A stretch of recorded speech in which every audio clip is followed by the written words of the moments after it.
Hello guys.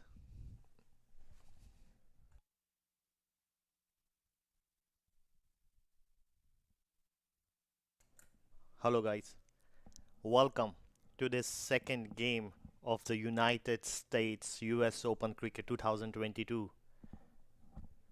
It's the Dallas All-Stars versus the Stallions, and the Stallions have won the toss and decided to bat. We just had a great game over with the Masters prevailing over the Knight Riders. And now the Dallas All-Stars versus the Stallions. The same pitch which was used for the first game is going to be used for this game as well. In the morning, there was a little bit of dew, little bit of weather which has now been changed, and now it is going to be after the sun has baked down. We have the Stallions who are now deciding to bat. It's going to be an exciting game to watch.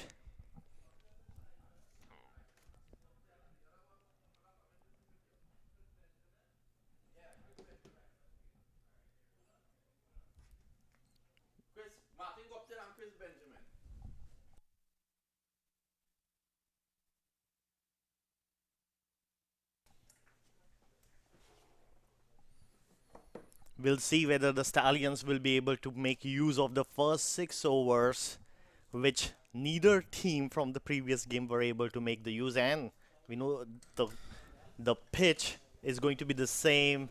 It's baked nicely. The weather was warm enough. The sun was belting down. And what do you think, Vinod? What is going to be the first 6 overs? What will we see in the Stallions batting? So I think it's going to be better. The opening power play should be better in this afternoon game and towards even the night game.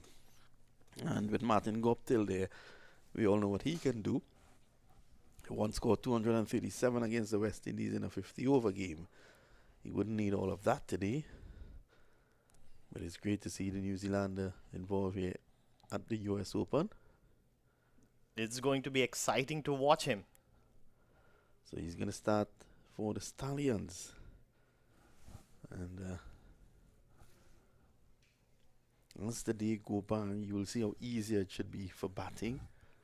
And one noticeable feature of the day's play so far has been the bounce. It's going to be Shannon Gabriel, the West Indies fast bowler from the far end.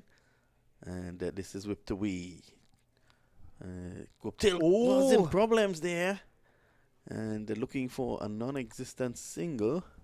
So you look at the action, and this is the stage that the US Open has reached, where you can have the West Indies fast bowler Shannon Gabriel running in to bowl to New Zealand batsman, opening batsman, and of course Martin Guptill.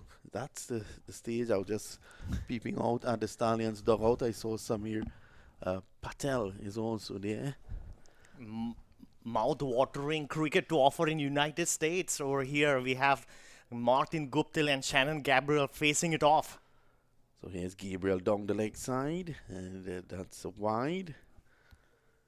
Do you see any difference from the first game that happened on the same pitch with this? Will there be a little bit more spin, or will it be just coming beautifully to the bat? I think it's going to come on, and you can see that.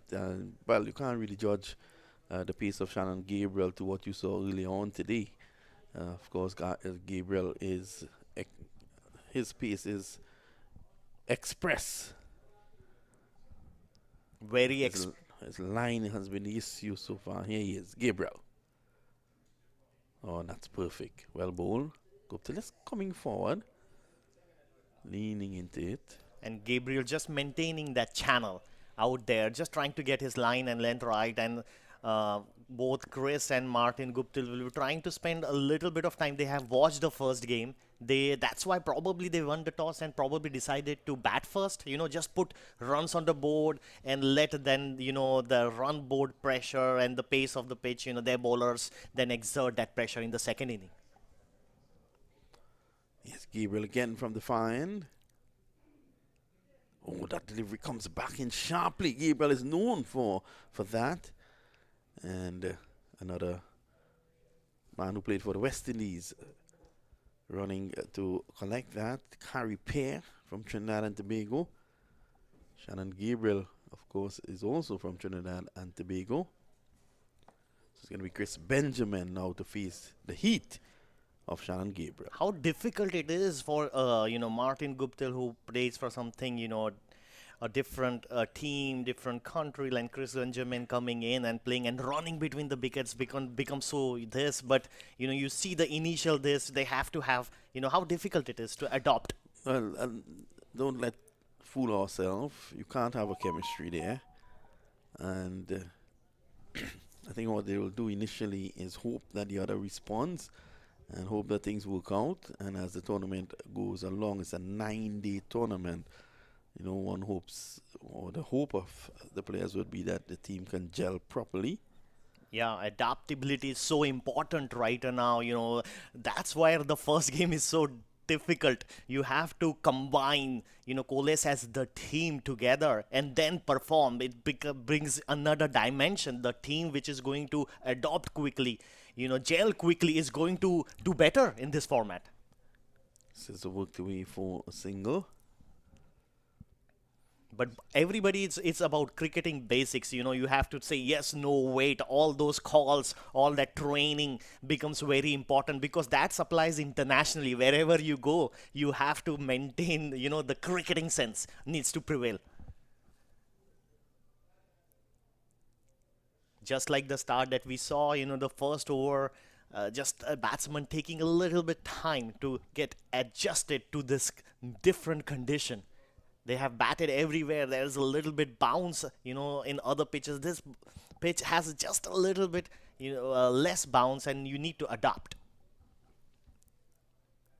This goes on the leg side of a ball which is wavered down the leg side, 5 wides. Just the start, the Stallions wanted and not the Dallas All-Stars.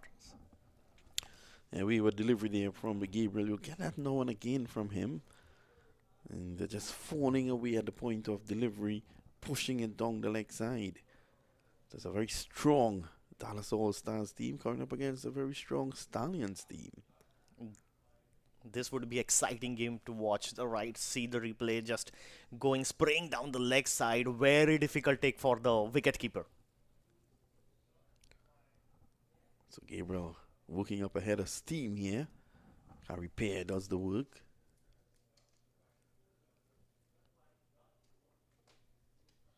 The end of the over, the end of the first over. Not a bad over in terms of Gabriel giving away runs off the bat, but he gave away 6 extras in that. And at the end of it, Benjamin is on 1, Guptill is on 1. It's 8 without loss. First 6 overs in the power play, very important for all the teams. They try to capitalize, be aggressive. Normally go hard in the first 6 overs, get your run rate to that 8, 9, 10 mark, and then from there try to build in the next 6 overs. So it would be interesting to see what the Stallions game plan is. But Dallas All-Star, they are getting a spinner in early. Yeah, so Carrie Payne, the West Indies left-arm orthodox spinner, plays for the Trinbago Knight Riders in the CPL. He is here, and of course, an all Trinidad attack, opening attack here. Gabriel from one end and Carrie Payne from the other. Well, that partnership would have all the understanding in there. Carrie is a left-arm spinner. And let's see the field. He has 5 on the offside, all inside. Here's Carrie Payne around the wicket. In the air, and the pair is Gabriel getting under it, and Gabriel has dropped yet another catch in his career. Gabriel, what have you done? That was a sitter up there, easy as easy it comes. First ball. Perry would have been delighted to see. Let's see the replay.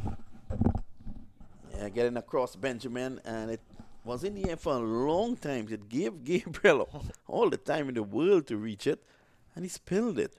Just recently, I saw Gabriel put down some catches in the Caribbean, and he's continuing in that vein. He's not known for his fielding prowess. Probably had too much time to think, to get under the ball and Just grab that. That was a sitter. I mean, Chris Benjamin can be very dangerous with the bat, and getting him early would be, Dallas All-Star would have dreamed of that start, but that didn't happen. Right now it's 9 for in 1.1. Backing away, punching it through the offside. That's 4. Lovely shot. A bit too short there from Gary Pair.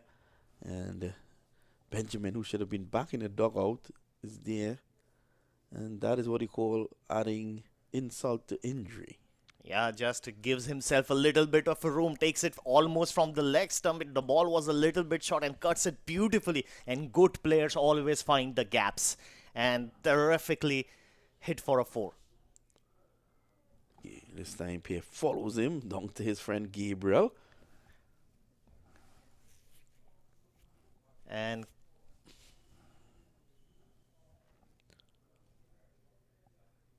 so Guptill comes in on the strike now.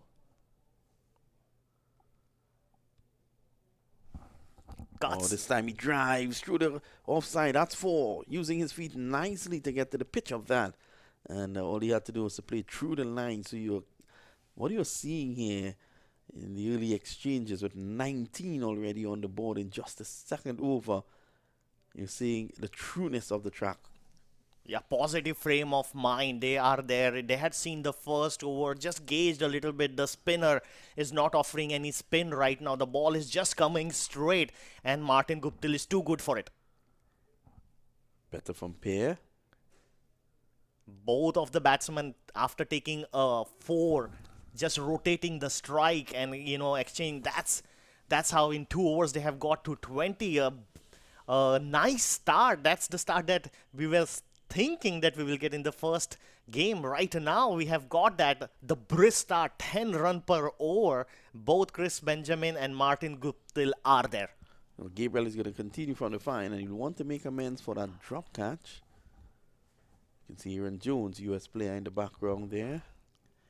Yeah, the captain just handing the ball to Shane and Gabriel, saying, hey, you dropped the catch, now take the wicket. Shane and Gabriel would like to make amends. Very experienced bowler, has a good rhythm, good line length, and then put that extra effort in the last. Here's Gabriel. Gonna drive through the offside, not finding the gap, but a single. So good running. Seemed to be a good understanding already between Guptill and Benjamin.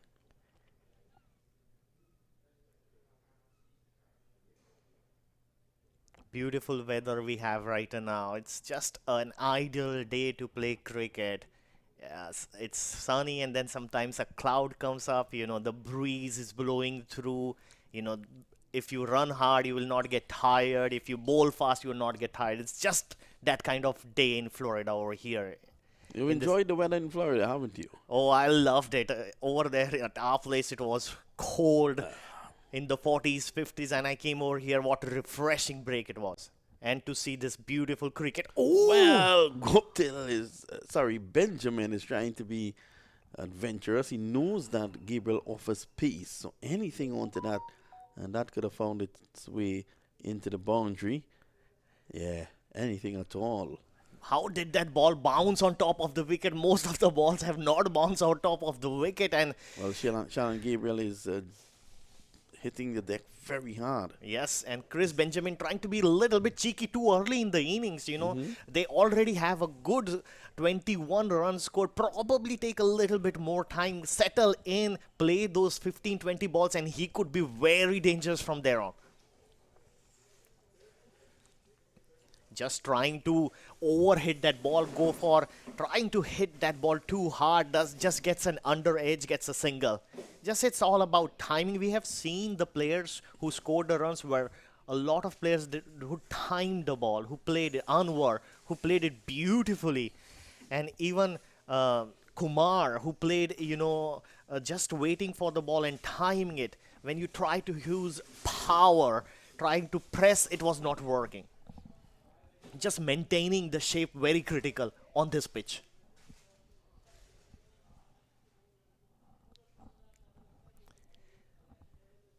Shanian has a third man. He has a square leg. Four on the offside, saving him singles in the circle.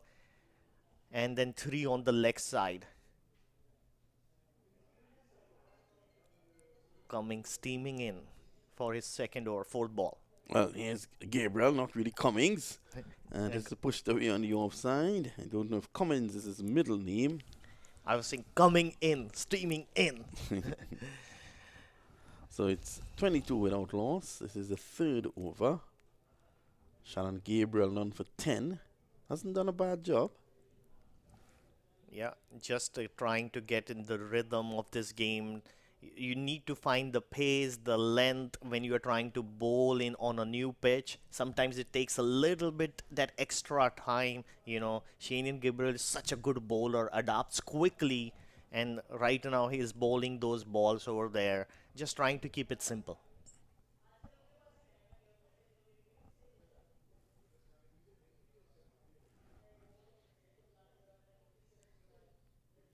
Ball him! The middle stump goes cartwheeling out of the ground. Backing away was Benjamin, and all he heard was a dreaded sound of timber. What a blow! He makes amends, doesn't he? He was giving the ball, you know, he dropped the catch of Benjamin before, and now he comes up with a terrific ball on the middle stump and roots his stump off the ground. That was a Yorker by Shannon Gabriel at tremendous pace.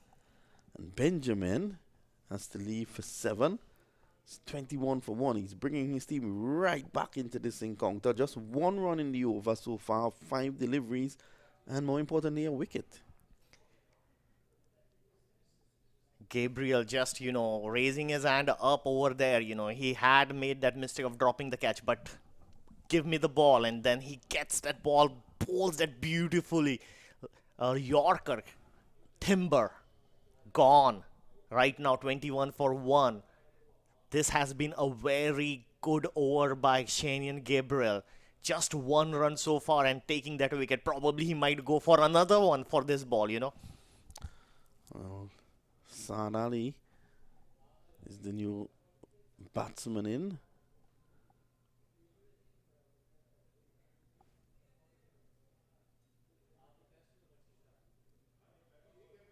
A left-hander and a right-hander would be the right thing right now to have a combination going, you know, make it interesting. And the key thing over here on this pitch, as we have seen in the first game, is you have to rotate strike. You have to give yourself a little bit of time before going for that all attack. It's not a pitch where you directly just come in and try to hit every ball. You just have to time your innings so nicely. Well, Saad Ali is taking his time just to calm things a bit. Keep Gabriel waiting. That's a full pitch delivery by the time it was passing the bat, but too quick and into the gloves of the wicket keeper. Brilliant over there from Shannon Gabriel. 1 run and a wicket. And after 3 overs, the Stallions are back. 21 for 1. Martin Guptill has played 6 balls. He has scored 8 runs so far. Said Ali just joining him in, having a little bit of conversation about how the pitch is giving him his brief insight so far of his 6-ball stay. Just trying to plan the innings. They have seen the first game. They know, a score of 144 was defended. Probably they want to do a little better. Go to that 160, 165. Could be a good score, Vinod. What do you think about a 160, 165 score on this pitch? Yeah, I think that will be something that they can definitely work with. But you have to take into consideration that during the afternoon, the pitch quickens, run scoring becomes a lot easier. And you have to take that into consideration. So what might have been appropriate this morning might not necessarily be appropriate in the evening. Squeezed away. That's 1 more. And of course, you have different sets of batsmen as well. Martin Guptill is here. And you know, everybody knows how quickly he can make an impact on the game. Terrific batsman, New Zealand batsman he is. Well, Corny Dry is taking up the attack from the southern end. And he'll be looking to dry up the runs. Nice lean bowler, has a very good action. Very simple. Just goes through the pace and just puts the ball in the right areas.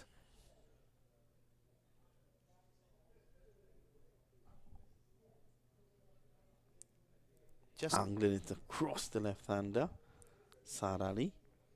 just working through the line and lengths that he needs to bowl. Conroy, many of the bowlers in the previous game had bowled that channel just outside off them, had been very successful. Conroy just trying that angle, going away from the left-hander.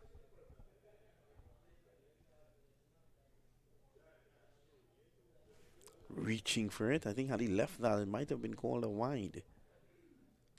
Just trying to hit it too hard. There was wit on offer. Saeed Ali just wanted to just get that first four, that hit to the fence, that feel-good shot. Just trying it a little too hard. And we have seen that getting a start is not easy. 3-4 balls, when you have dots, that pressure builds up. So it's good to just keep rotating the strike and then find that boundary. So Corny Dry has the right idea. Just back of a length, angling it across the left-hander. There's a point short cover in Aaron Jones. There's a squarish cover and Gary Pear in the mid-off position. So he's angling it across him, and should that peel off the edge, there is a wide-ish third man. There's going to be a change in the field now as squarish cover goes right back, sweeping on the boundary, and the backward point, who was on the boundary, comes into the circle at a shortish third man. They're putting him a bit finer now. So it's 22 for 1. This is the fourth over in progress. Down the ground, that's a good hit. And it goes all the way for 6. Overpitched. And all he had to do was to play through the line. What a terrific hit it was. After 4 balls, it was a little bit pressure, and there was a relief shot. He gets the ball in his zone, and he is in. Just drives that ball straight over the head of the bowler for a super 6. That's the first 6 of the inning. Terrific hit. Saeed Ali, that would make him feel good. That first hit. Now this time over the covers. Terrific for followers up on the covers. Full drive. Well, all of a sudden, the last 2 deliveries, Corny Dry decided to go up. And that was not what was working for him earlier. What was working for him was the fact that he was just pulling back the length. And he goes for 10 off 2. And that'll put his team under some pressure here now, as the score has raced along to 32 after 4. Saeed Ali had the same ball before. He was trying to overhit that ball, but once he got that 6, he felt in, and then the next ball, which was just outside off stump, just punishes us beautifully. Not trying to overhit, just place it. Pure timing over there, and Saeed Ali is racing right now from 10 of 6 balls. Martin Guptill 7 of 9. Stallions nicely placed over there. 32 for 1 after 4 overs. Last over going for 11 runs, and Perry comes back. So Gary Pear.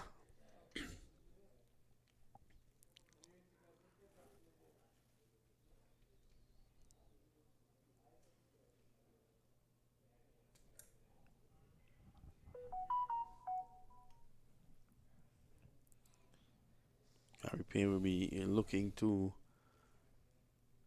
get the breakthrough, and he gets it. Coming down the track, that's a big wicket in the Martin Guptill, and Gary Pear strikes. Guptill goes out stumped. It's now 32 for 2. Disappointment for the Stallions fans. Disappointment for everybody on the ground. They had hoped that Martin Guptill lets up this inning. And Kerry Perry had different ideas. Just ball a little bit. The ball holds up and just does enough to beat Martin Guptill. He's stranded up there. The keeper does the rest. And he's stumped. Martin Guptill on his walk back. Not a good outing, first outing for him. Whereas Dallas All-Stars would be delighted to see the back of Martin Guptill. Yeah, they will be delighted indeed. As Martin Guptill, we all know, is a dangerous player. And that is something that they'll be happy with, to see the back of him. 32 for 2. And Harry Pear, the man striking. All we have seen is forcing runs in this pitch is difficult. Whenever you try to force or accelerate, it just becomes difficult, and we have seen wickets losing. Whereas when you maintain the shape and just punish the ball, bad balls, take singles, doubles in between, that has been working on this pitch. I think what worked against Guptill there was the fact that he was not getting the strike and grew a bit cold. Of course, he's an impact player, momentum player, so he wanted to keep things ticking, looking to go down the track, and ended up in problems. Well, Ireland's Harry Tector is the new man in, and immediately gets a wonderful delivery from Pear. Yeah, Martin Guptill probably liking the pace to come on, just loves the pace, and Perry might be the right bowler to him, just slower, not allowing the pace. The batsman has to generate the pace of his own and get stumped. So here's Harry Pear. Tector making room, and then Pear just following him.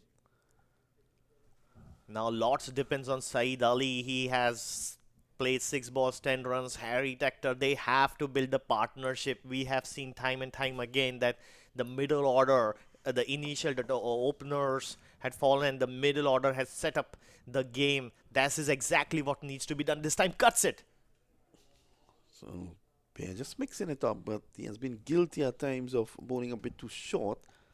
That delivery was short, and the new batsman Harry Tector was not able to take advantage. This has been good bowling here from Harry Pear. Mixing his pace up, sometimes bowling that a little bit slower, and then sometimes bowling that arm ball, bringing the ball a little bit faster. That's what you need on this pitch, and that's why he's bowling in the power play. It's extremely difficult to bowl to the batsman when they are in song, and he is able to restrict them. Only 1 run so far.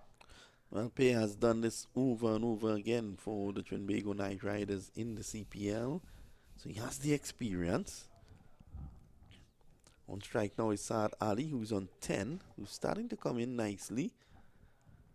Time and time we have seen how teams have adopted for a spinner to bowl in the first 6 power play, not giving that pace to the batsman. Well, the first team to have started at an international cricket was New Zealand, when back in 1992 at the World Cup, they opened the bowling with one Deepak Patel, the off spinner, and he was very successful. Yeah, Deepak Patel, slow, loopy bowler, and was very, very successful. Made many changes, brought that innovation of being able to have the slow bowler bowl in the power play. Yeah, the Kiwis on that occasion, they were very successful. Reached the semi-finals only to be ousted by a red-hot Imza Mahmul Haq and Pakistan. Pakistan going on to win the World Cup. But I remember quite clearly that game. On that tournament, actually, the Kiwis became known for the dibbly-doubly bowlers, those taking pace off like the Chris Harris, Gavin Larson, and these guys. Now, what they also did, Mark Greatbatch opened the batting and trashed everything out of sight.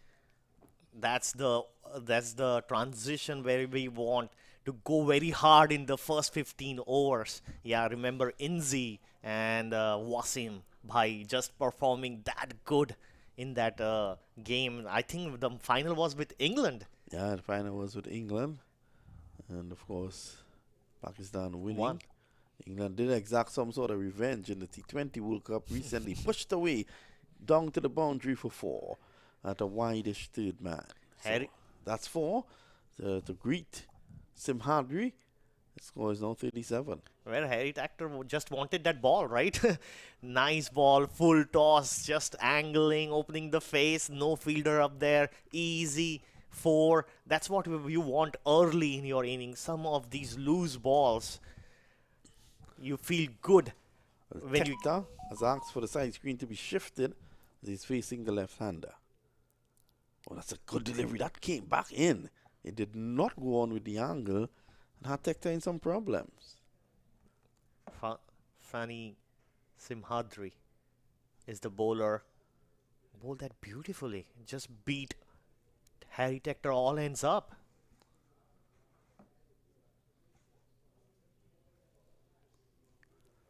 It's just 3 o'clock in the afternoon on day 1 of the 2022 US Open. Ken swinging back in. Tector is in problems here. And there was an attempt at a run out at the non-strikers end.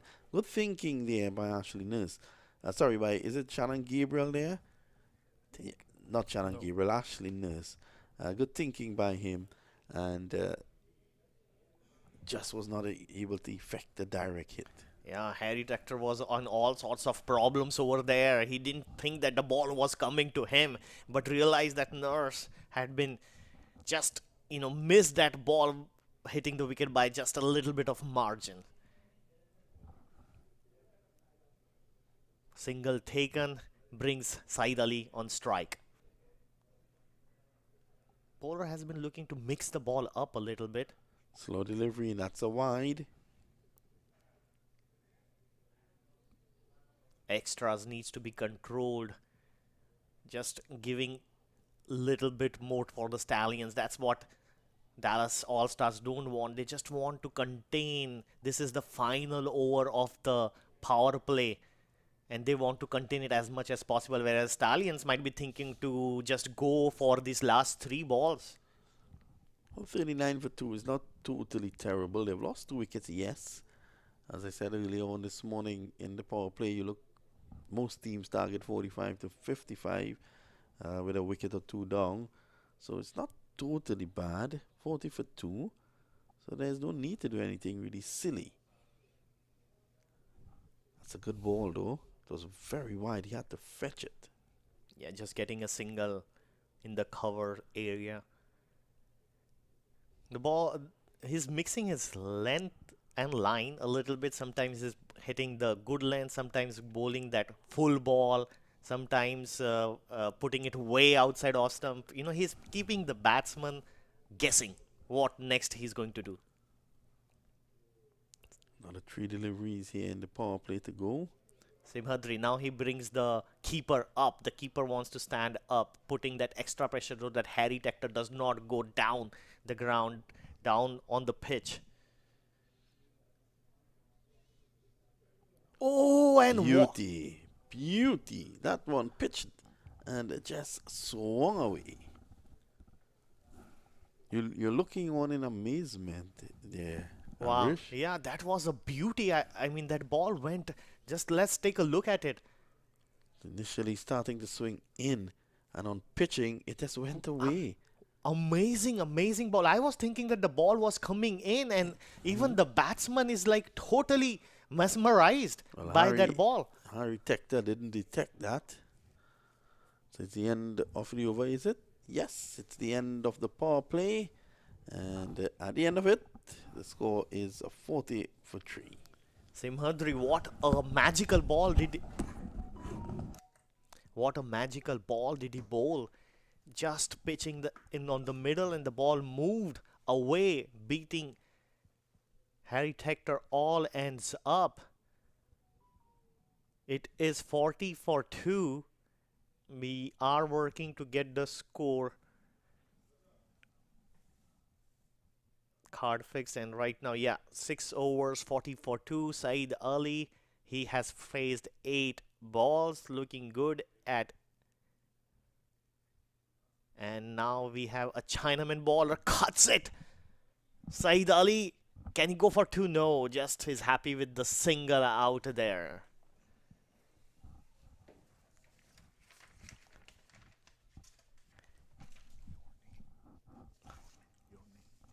You also write your name.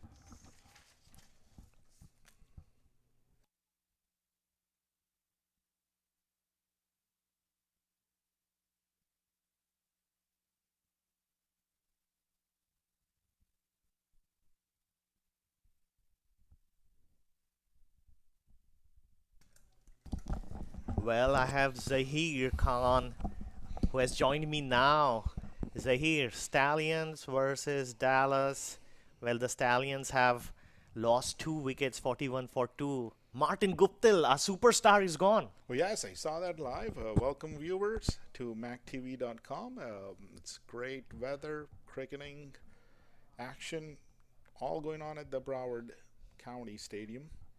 So at the moment, Stallions are 41 for 2. And we are seeing now a different kind of bowler, where righty Matt Quinn looks like a Chinaman bowler, left-arm Chinaman. And it's going to be interesting. Yeah, that does remind me of a bowler from South Africa. I can't recall his name currently. Paul Adams. Here we go. And he's gone! Absolutely, it's taken. Harry Tector over there, Matt Quinn just bamboozled him with a spin. Yeah, and it was a nice easy lob to the fielder up front. Let's take a look at the replay. It was a nothing shot over there by Tector. I think the batsman was expecting the ball to turn in, and apparently that didn't happen. The opposite happened, and he was just stuck. Yeah. Or shocked. Totally shocked. I mean, he was thinking the ball to come in, but the ball kept on going with the arm. But nothing shot over there. Probably leave that ball, and Harry Tector, just couldn't decide what to do.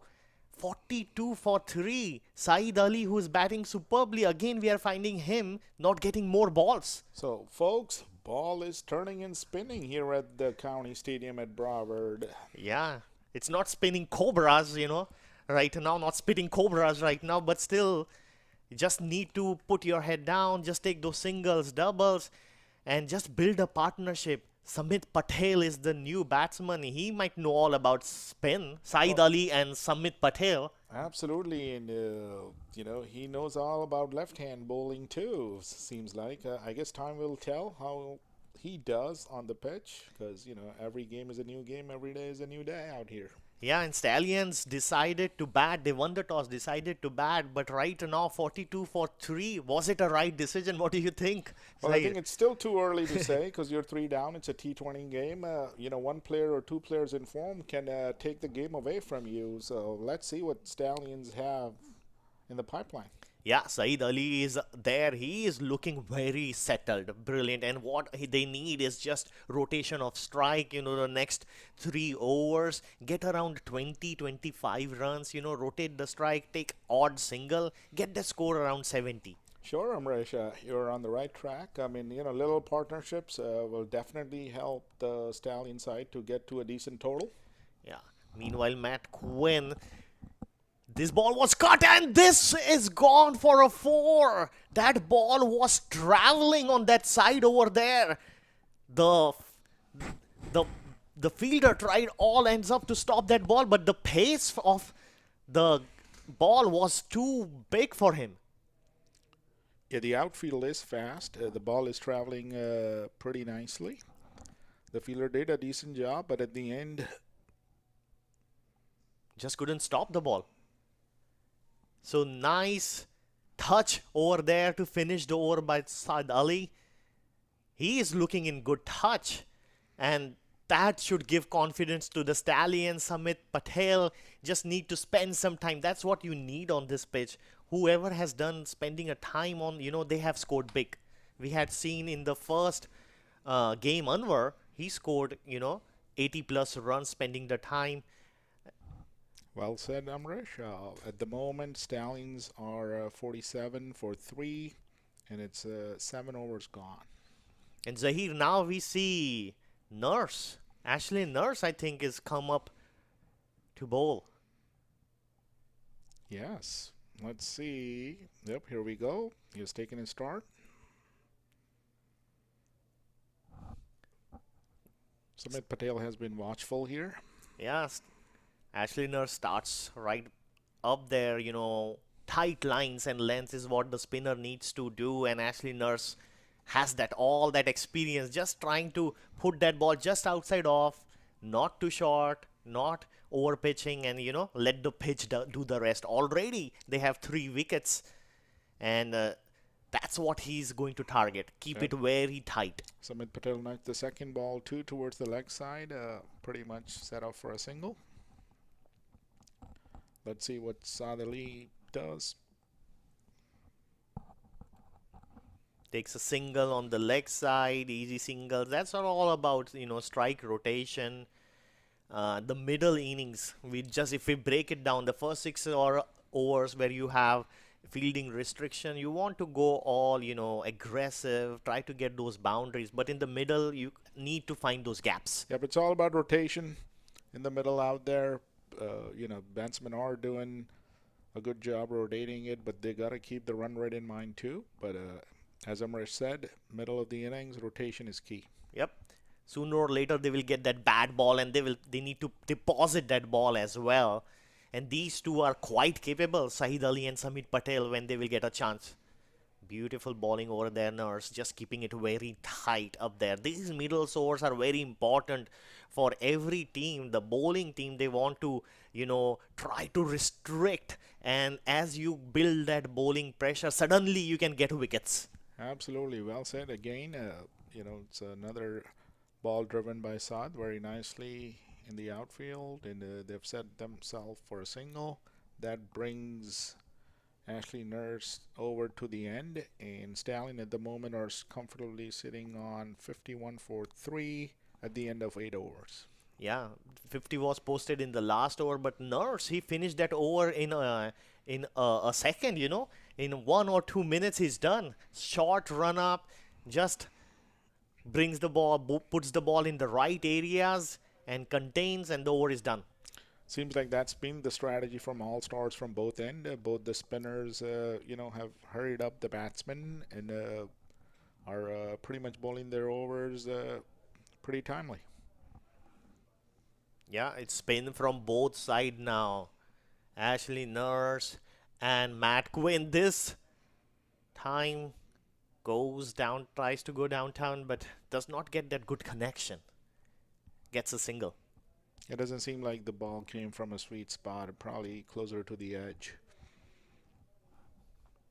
Beautiful playing conditions over here in the Crawford Stadium.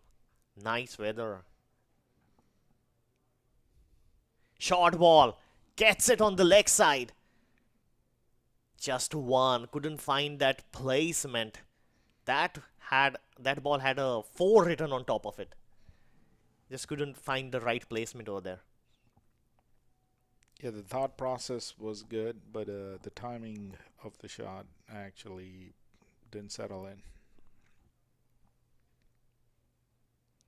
Oh, beautifully Saeed Ali. How beautifully he used that pace of the bowler. Just opens the pace of the face of the bat and glides it towards the vacant slip area for an easy 2. Yeah, Matt Quinn is giving some air there, and Saad Ali is doing a great job handling that air ball.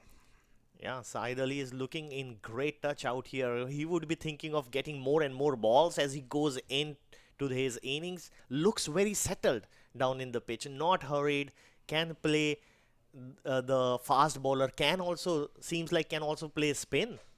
In addition, Amrish, the strike rate is decent too, about 140 it seems like. Yeah, absolutely. Whereas their current run rate is, 6.3 right now. They just need to go build in this. They had lost 3 wickets. Their key is going to be putting that small partnership. This time goes for a sweep. Misses it a little bit. Probably, let's take a look at the umpire. Does not give, it gives runs to the batsman, so gets a little bit of under edge. Yeah, but some sort of an edge because I didn't see a signal coming off a leg by. Yep. So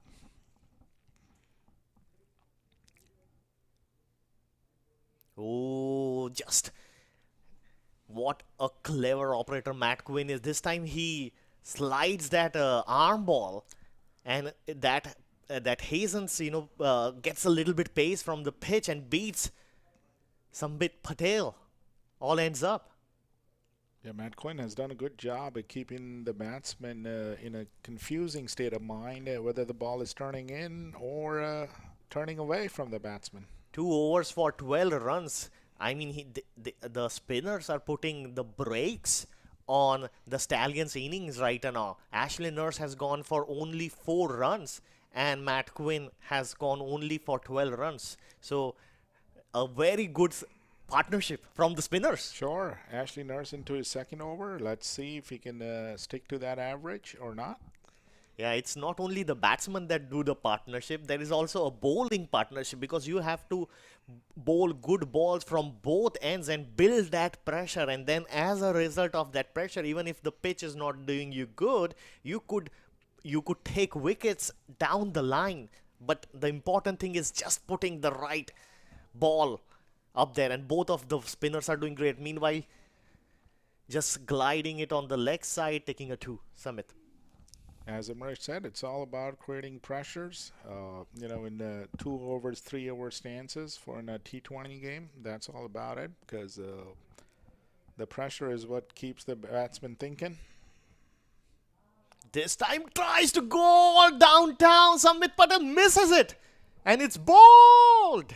Well, he was expecting a bounce out of that, it seems like, because it did seem like a quicker one. There was no air involved, to what I see. And he thought he had a chance to hit that out of the park.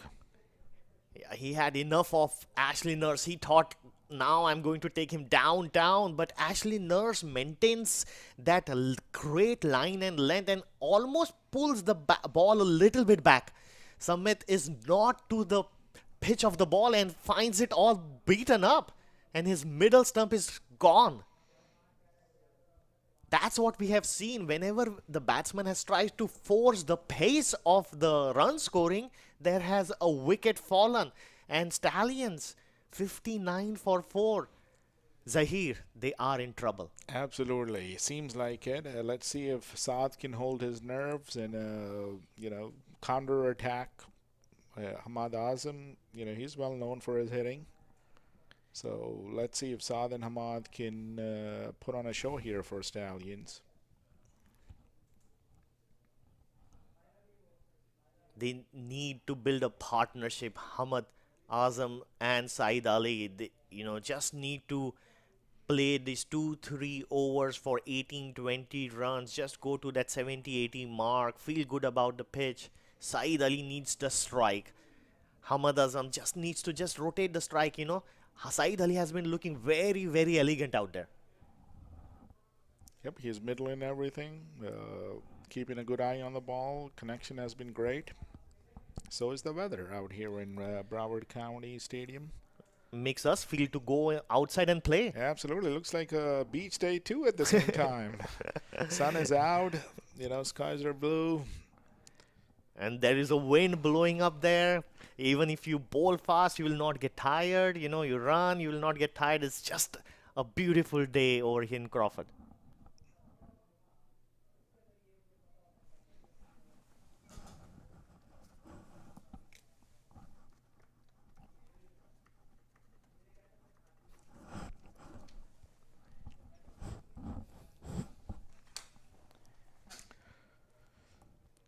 All right, so Ashley Nurse is taking his time. Hamad Azam is, getting his guard, and let's see.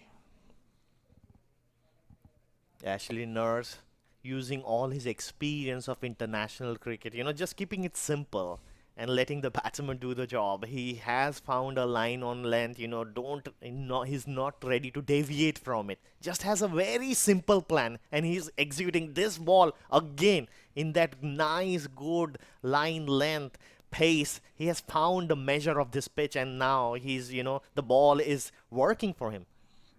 Leg by signaled. Hamad Azam went for a sweep. Pretty much seems like it's outside the off stump. Yeah. That was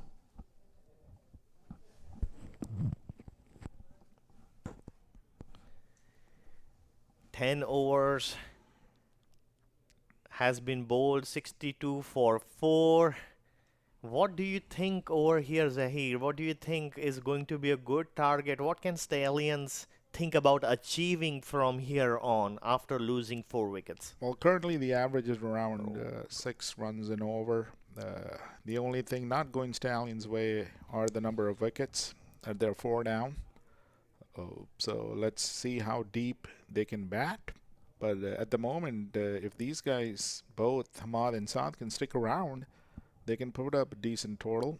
As we have seen from the previous game, 140 some odd runs were decent enough to put the opponents or hold the opponents to around 120 odd or so.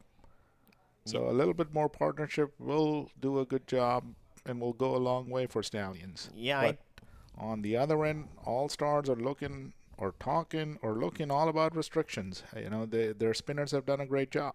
yeah, well said, Zaid. I think around 140 they might be targeting, because 6 and over, you know, another 80 from here, 140, 144, that would be good. With four wickets in hand. Oh, this time the ball is on the leg side and running down the line, but the fielder does a good job, restricts it to 2 runs. And 140, 144 could be the similar kind of score that we saw in the first game, but for that to happen, Saeed Ali's inning becomes so important. Right, as you know, they need a partnership here to get to that total.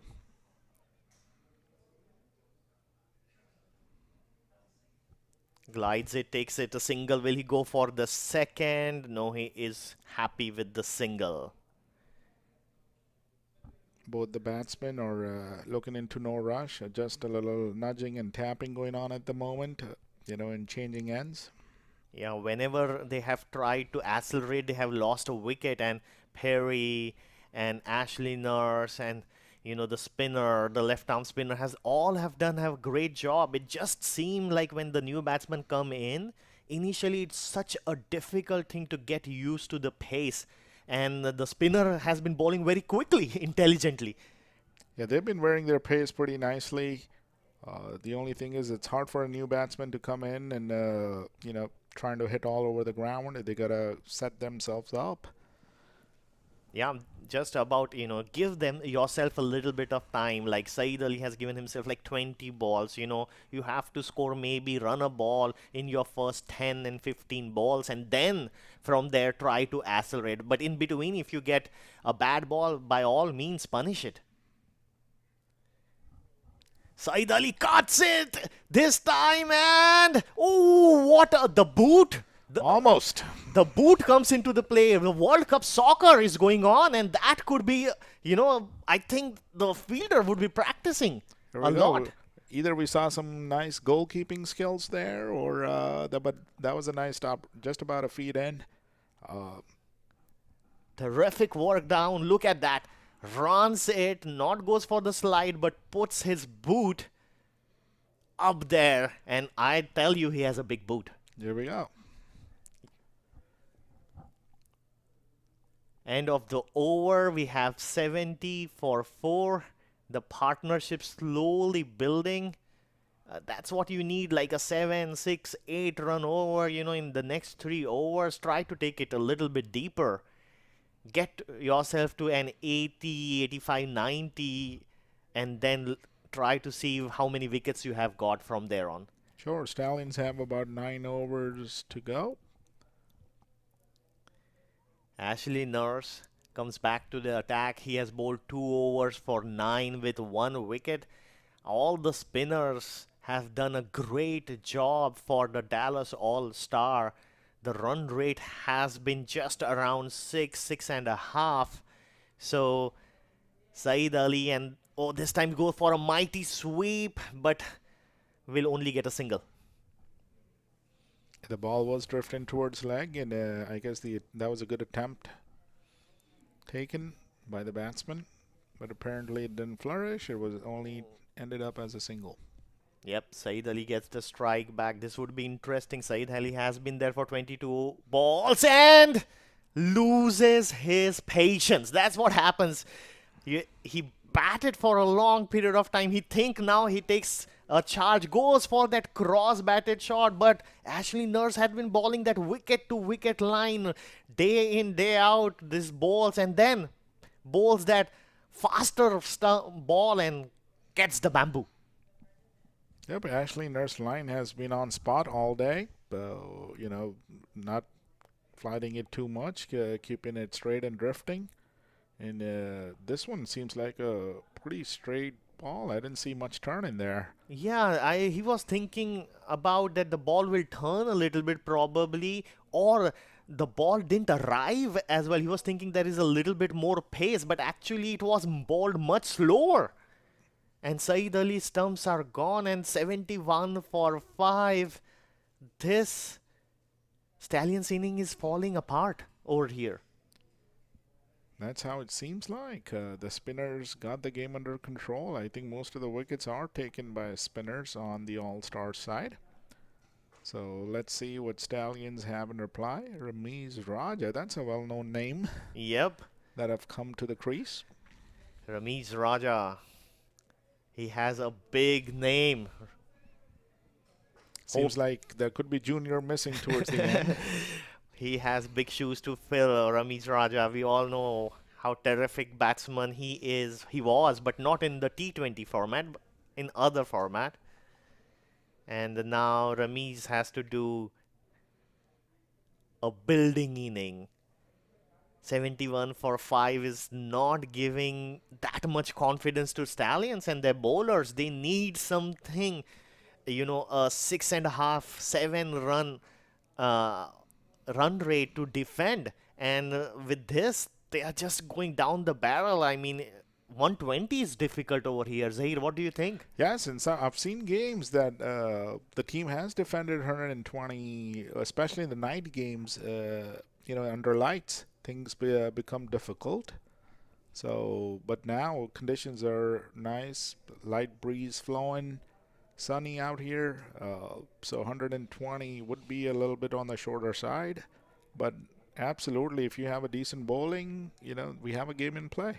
Yeah, why not? I mean, same things with the spinner from the Dallas All-Star have done to the Stallions. Same can be done by Stallions, but still, chasing 120, I think Dallas All-Star would be very happy with that 100, 125. So Stallion just needs to put a little bit of partnership up there. Ramiz Raja, Azam, they just need to get, through this overs, that very clinical overs from Nurse. Actually, Nurse actually has a good hold of his line. He knows what he's doing. He's flying it, he's keeping it quick, but majority of the time it's between the stumps. He's not giving much room out there to the batsman. That was driven crisply towards extra cover, and the batsman set up for 2 runs. Yeah, this time just flighting Ashley Nurse, just trying to flight the ball a little bit up, pitches it a little bit up. That's what exactly Hamad Azam, he needed. He just drove that ball on the offside, takes an easy 2, but beautiful, beautiful bowling performance so far by Dallas All-Star. Yeah, the flight tells me All-Stars are looking for a couple additional wickets, because if they can get another couple in a matter of couple of overs, doesn't seem like Stallions could set them up for a bigger total. Absolutely. Just trying to risk and see if Hamad is up for it. Just he falls in that trap when he bowls, gives that flight. Does he go for the big shot?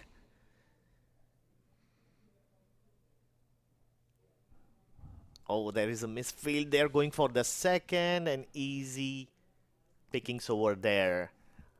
Azam looks settled. He's settling in there. He has played 8 balls, looks technically very well. Seems like he has time and just has, been able to place the ball effectively. Let's see if he has some big shots as well, which will help him further. Oh, sweeps it this time beautifully. Just for a single. Good shot for just 1. Yes, he's swept it about thrice now, I've seen in his matter of 9 balls. So I think seems like that's a shot he thinks is easy to play at the Broward County Stadium. Ball is keeping a bit low. I mean, that could be another factor towards him, but he has to be careful with the LBW, because he had a couple of close calls. Exactly right, Zahir. The ball has not been bouncing that much, and that shot could become a little bit difficult. Just the straight drives, are the ones playing in the cover. They don't have the long on long off are deep. That is exactly where they should play for their singles. The cross-batted shot has become a little bit difficult. This time, Perry pulls that length a little bit back and, does not allow them to go for that drive up there. Beautiful bowling and, variation of length, line, and pace by Perry. This time, just beats him all and up. There is an appeal up there for a stump. And I think the umpire has given it. I believe Hamad's foot was in the air. And the keeper did a brilliant job knocking off those bails. There is a question being asked. Let's take a look at it. We don't have the third umpire over here. The ball spins a little bit. Yeah, from the replay, it does seem like the foot was in air for a little while. There is still a discussion going on. Let's take a look at it from the replay because we cannot see it that. You see right there. Okay. Right there was lifted for a little while and.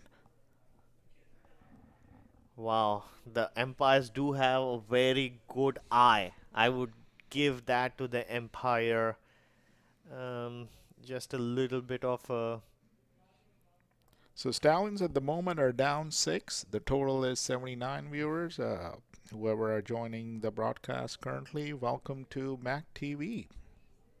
It's bringing this live telecast, this all-important US 2022 Open Cricket. We are witnessing the second game, Stallions versus Dallas All-Star, and Perry just has his second wicket. Yes.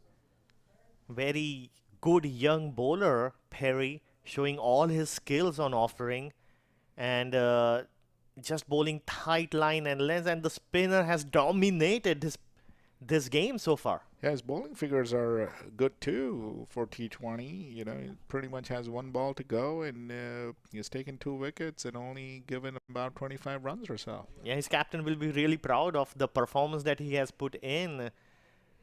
He can change the pace, bowl, the faster one, and can turn the ball. Now he just wants to finish it well. His last ball. Shadley is the new guy in for Stallions. Pretty much taps it back to the bowler, and that's the end of 13 overs, viewers. So Stallion at the moment are 79 for 6 in 13 overs. Teammates giving him a handshake, rightly so. What a great piece of bowling by Perry. 4 overs for 25. Control the middle overs for the Dallas All-Stars, not leaking runs and then picking wickets wherever needed. Big responsibility on Ramiz over here. Ramiz Raja needs to not only build a partnership, but thereon also be able to accelerate. And he's joined by Shirley Wan. Yep. Folks, look at the stats for Ashley Nurse. 3 overs, 14 runs, and 2 strikes at the same time. Oh, look at that. Oh, there's some action happening now. I guess folks are getting serious. Yeah, Ramiz Raja just trying to go downtown, trying to see if he can get to the pitch of the ball, but Ashley Nurse just again pulling the length a little bit back. He's not there. He just drives it straight to Ashley Nurse. Here comes Ashley again. Oh, reverse. Look at that, and hit it nicely down to the cover region. Good innovation there, but for a single. Good shot for a single. Decided to go for that reverse sweep and pulls it from the leg stump. Yep, Ramiz had made up his mind and actually ended up playing that ball pretty well. Yep.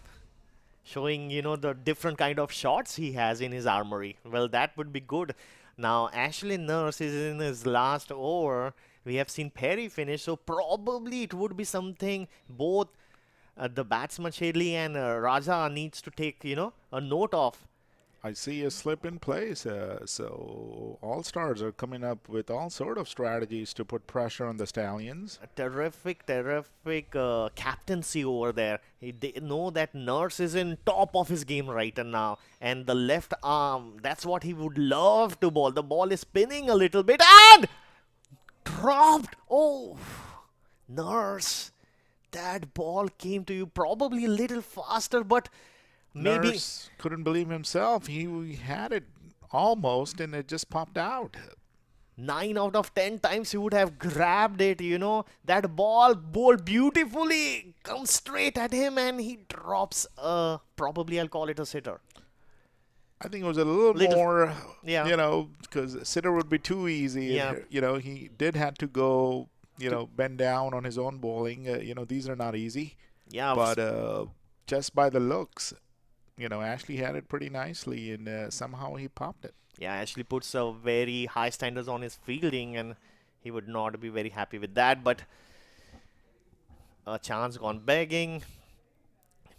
He has bowled a beautiful line over here, Ashley Nurse, in his spell over here for 4 overs, 16 probably, and 2 runs, 2 wickets by Ashley. What a performance, Zahir, by him.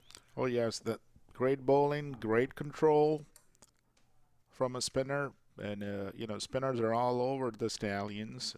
You know, they're 6 down at the moment with 6 more overs to go. The total, you know, it's becoming challenging. Let's see what they have to offer.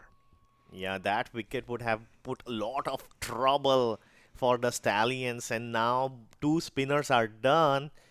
But do they get a reprieve? No, they don't. There is another spinner coming. The spin attack from Dallas All-Star is non-stop. Cuts it this time a little bit short. In comes the throw, just a single. And Quinn has 2 more overs. Yeah, but he has bowled a decent line too. You know, he's made batsmen to think whether it's, as I mentioned earlier, the ball is turning away or towards the batsman. Let's see what he has to offer on his 3rd over. Yeah, Unmukh Chand, the captain, has, you know, used his resources really well right now, rotating the ball, understanding what the pitch is doing, and then we have not seen any fast bowler come for a second spell or anything. He just, you know, he has bring his spinners. He had these 3-4 spinners and using him with good effect.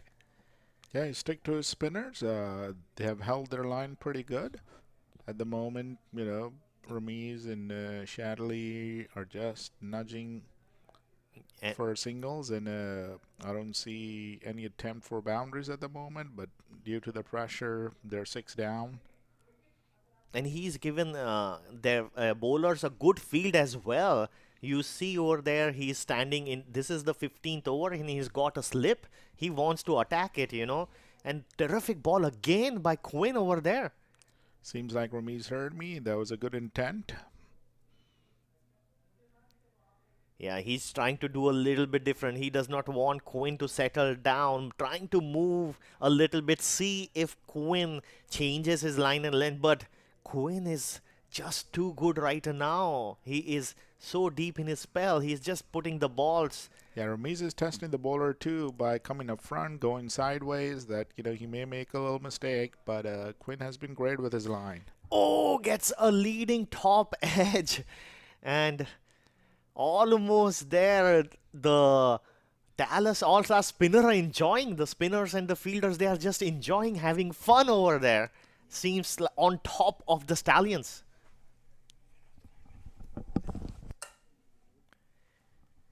And now the last 5 overs remaining. Last 5 overs, 84 runs. Zahir, what do you think? Would they reach around 120, 130? 140 is, looks very tight now. Yes, with the fall of 6 wickets down, it seems challenging. You know, 140 seems like a little bit out of scope, but that's my 2 cents. I predict around 110, 105, somewhere around that would be good. But let's see at the moment, because Stallions are under pressure. If Ramiz and Chadley can pull something here, you know, Stallions would be happy. Yeah, the run rate has been falling down, and you can see the current run rate is only 5.6. If they go even by 6, 30 runs, it would be around 100 and, 14. So, but they need to get to that 120, 125, at least give something to their bowlers to bowl at. Meanwhile, funny, Simhadri, he's also he uses the cutter, so it's not like he's a pace bowler. He bowls that faster one, but then he also uses cutters in between. So it's a long test of spin bowling and cut bowling from the Dallas All-Star Stallions. Yeah, I've seen Fani bowl, and he has some variations and cutters at his as an ammunition that he uses. Even in the minor league, I remember him. I believe he was the highest wicket taker, if not mistaken, in the past season. So he's experienced. And do you think like the Dallas All-Star, they had their team selection become so important if the pitch, is offering a little bit for the spinners? They had 4 spinners. I think they were very closely watching the first game and Yeah. seeing how the pitch was reacting, because we're playing on the same pitch. And here we go. Oh, that was a close call. Ramiz just chipped the ball in the air, and it landed pretty close to the fielder on the offside, and they set up for a single. Yeah, I think the Stallions think tank, they did the Dallas All-Star think tank, they did a great job assessing the pitch. The first game, you have to think quickly what kind of combination you need, and they went for the spinner, the cutter bowlers, and it worked for them. Oh, this one, it seems like a bump. Simhadri was claiming the catch. He would be really happy to have that, but the umpires didn't want anything to do Yeah, with the it. action happened too quick, and he somehow thought that it's a catch, but it was a bump that came his way, and he took it nicely though. Beautifully flicked off the pads over there for a single. But right now we are at that part of the innings where they need a boundary here and there. But for a long period of time, the Stallions have not been able to find a boundary. I don't remember the last time they found a boundary. Yeah, because All Stars are doing a great job. Even their pace bowlers are varying their pace so nicely with cutters and slower balls. Simhadri this time again bowls that slower ball, and because it does not give that pace, all that pace needs to be generated from the batsman bat. It's at this point they just cannot get the timing right. That's how beautifully Dallas All-Star bowlers are bowling. Yep, slower deliveries have come in handy for these folks. All right, viewers, so at the end of 16 overs, Stallions are 88 for 6. Finally, do they think that they will get a pacer? Do we think they will get a But pacer? that's not happening. That's not happening, Amresh. Unmukh Chand there making all the calls right now. He might be thinking, hey, do you know spin bowling? Why don't you come and bowl over here? Oh, Quinn back into the attack to complete his last over. yeah. And he gets a slip over there. He has been a good bowler. This time there is an appeal. Is there an under edge? They are thinking, claiming. No, says the umpire. Went for that reverse sweep. If you can take a look at the replay, and it just, the ball goes with the arm outside. How good is this bowler? Yeah, it kept going away from the batsman. Yeah. This time he thinks to go almighty, goes on the off stump to cover the spin or the angle of the ball, but just cannot get it in the middle of the bat. It has been a struggle for the ball Stallions. has been turning on this pitch, and it's not easy to play, seems like, but Ramiz has been trying his best. Yeah. This time Shadley just puts it on the backward point, takes a single. It has been such kind of inning where there was no momentum generated by the Stallions. Very difficult to find, a momentum. It's just they couldn't find the rhythm of the game. But Dallas All-Star, all credit to their bowlers. Yeah, the spinners have come in very handy. They've got the run rate down because it was close to 6.5, and now it has fallen down to 5.5. Oh, there is an appeal, and this time Ramiz Raja, he does not wait for the decision and just walks. Terrific, terrific bowling this time. Matt just gives a little bit of more air, and we have seen how the batsman Ramiz was trying to use that leg side sweeping option. The ball does not arrive, turns a little bit, finds an inner edge, and Ramiz does not wait for a decision. That's a good sportsman spirit over there by Ramiz. Wickets are tumbling. It's 90 for 7. This is going to be a low scorer game. That's how it seems like, Amrish, unless some magic happens in an over. Because remember, in a T20 game, it doesn't take much to swing the game around. There could be a nice over for about 20-25 runs. That could add to the total. But yes, I agree. This, to me, seems like the score would be on the lower range. But we have another, 3+ overs to go. Yeah, I mean, right now, Stallions want to bat, these overs out. The most important thing, they have 20 balls. If they score 20 of it, it's going to be 110. But the pitch being a little bit slower, the Dallas All-Star, they just have their game plan to not give any pace to the batsman. Flights it beautifully, goes on top. Probably he think, that could be a catch. Just gets a single and bings Shadley on strike. So new batsman in there is Harmeet Singh. Somebody has to go for those shots, take a little bit of risk, but when? Every time they try to take a risk, a wicket has fallen. Nothing has worked for the Stallions so far. And it has been now on Harmeet Singh and Shadley to build a little bit of partnership, add a little bit of momentum. Constant pressure by the spinners have held the Stallions to 91 for 7 at the moment, viewers. Seems like Fani to continue.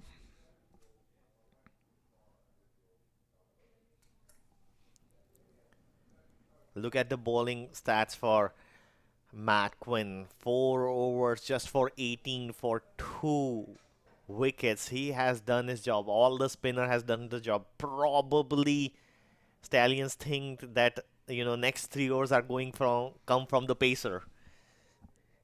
This time, what can we call this? No ball, I guess, because it didn't land it on the pitch. And right so was the call by the umpire. Well, this is the first time I have ever seen a ball like this in my life.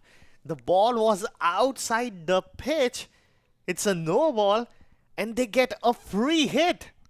This is going to be exciting. Harmeet Singh gets his free hit. It's like Christmas coming early. Goes for it. Just finds the fielder. That was hit nicely. Yeah, that was a crisp shot by Harmeet, but apparently it went right in the fielder's hand. Oh, it seems like Fani didn't have control of that ball. It seems like he lost the grip and it just landed out of the pitch. Probably trying that slow ball, or something. Or some back of the hand delivery. Yeah. Oh, this time. And you see the spin that, even the ball spun after it pitched. That's how he's coming from around the wicket for, a left-arm bowler. That's going to be round the wicket. And then he's trying to get that angle going and try to straighten the ball. And he's successful on this pitch. That's, how the pitch for today, it's like gripping. Full toss, cannot take a toll of it. They're going for the second. The fielder was rushing in, trying to grab it with one hand, fails. And they get a 2. I don't think there needs to be Yorker to be bowled on these balls. The full balls are the ones that are getting scored off. Yeah, but Fani is doing a good job. He's not putting in the pace behind his deliveries, and the ball is not flying off it. Oh, again. Seems like Fani is stuck. Timber. Off stump is uprooted over there. The ball, he bowls from the, round the wicket, puts it outside off and just tries to straighten up. The team is thinking that the ball will go outside off stump. It doesn't. It straightens and timber. It knocks off the off stump of the batsman, and I feel Stallions are in trouble with 8 down. The total at the moment is 95.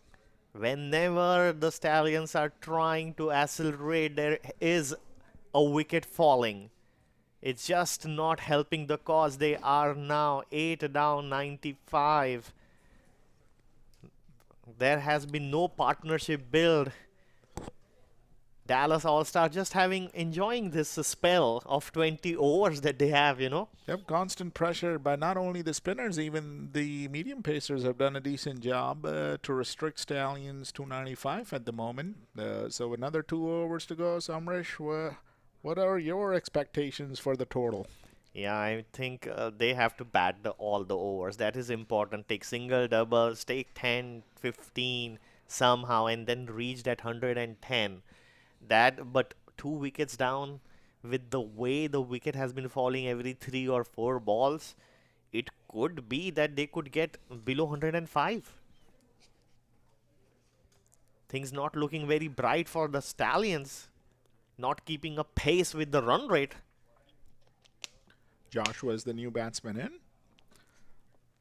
Vani is taking his stride. Again, those cutters, slow cutters, which has worked beautifully for them. Oh! The fielder, for no reason, just chances his arm and tries to go for a run out, which is not there. And just gives There a was couple. no backup from All Stars on that play, and that's how Stallions got 2 runs out of it. Josh is the next batsman. He just is trying to do the right thing over there. Bat it out, put bat to ball, take those single doubles. Don't go for that mighty heave, because none of the batsmen who have come on top in the top order were able to do that. So unless he gets a full toss or a long hop or a short ball, it's just taking those singles and doubles and just trying to get some kind of score. Well, I was trying to talk to our pitch who prepared the pitch, and he was saying it's a belter of a pitch. You know, he was thinking it could be 160, 180 runs being scored, but the spinner have come into the party today. Seems like All Stars are bringing back Shannon Gabriel to show his skills. Yeah, finally some pace. We will see. Seems like it. Or he may go take the slower ball route because it has become handy for all these bowlers. So let's see if Shannon sticks to his pace or goes for cutters or slower balls. He's going to go for timber. He already had that bold middle stump. He might go for a full ball over here. Oh, guess what? Timber! Terrific bowling, Shannon Gabriel. He knows what to do. The tail-enders just goes for that full ball on the pitch and gets a wicket. Now, deep trouble, Stallions. Amrish, you think it's time to play some lotto today, or seems like what was expected to come? You may have the right numbers in your mind, and you can hit a big jackpot down here in Florida. I am running down right now to the lottery station to buy some lotteries over here. Great. But Shannon Gabriel, he is an experienced bowler. He knows what the tail-enders, how to bowl to them, and he bowls, the full ball, first ball, which has worked for him. He already took a wicket. Sure. One suggestion, Amrish, keep in mind who sent you to the lottery to buy those, and you have another 2 overs to go, so hold tight on. Zahir Khan will be the person who I would be sharing, my earnings for today on that lottery. But Fiddle Edwards, he didn't thought that he will come to bat today, right? I mean, he was thinking his top order would have done all the business and he would go in with his fierce bowling, pace bowling and do the job. But right now, there is an 11-ball job he has to do with the bat. Probably thinking of warming up for his slingy bowling action, but apparently he's padded. He's on the crease. There are about 11 deliveries to go. So let's see what Stallions can pull out on those 11 deliveries. Gabriel to Edwards. Do they know each other? The bowling style of each other. It's going to be fun to watch. And Shannon Gabriel, he is thinking that a 3-4 is there for an offering. He could be just keeping it simple, pulling that again, that same ball, and look up for the pads, Fiddle Edwards, if it was me. Here comes Shannon. Oh, goes for it, misses it, but let's see the Empire. Fiddle Edwards is looking with a lot of hope. Not a wide. Not very happy with the side screen probably. Beautiful, beautiful. We have a little bit of cloud cover. That might be helping Shannon Gabriel to just, increase, put that extra pace that we wanted to watch after watching so much spin bowling. Shannon Gabriel just put it just a little bit outside of, keeping it simple. Yeah, he's going full actually, pretty much either on the stumps or, he's not giving any room for the batsman to hit.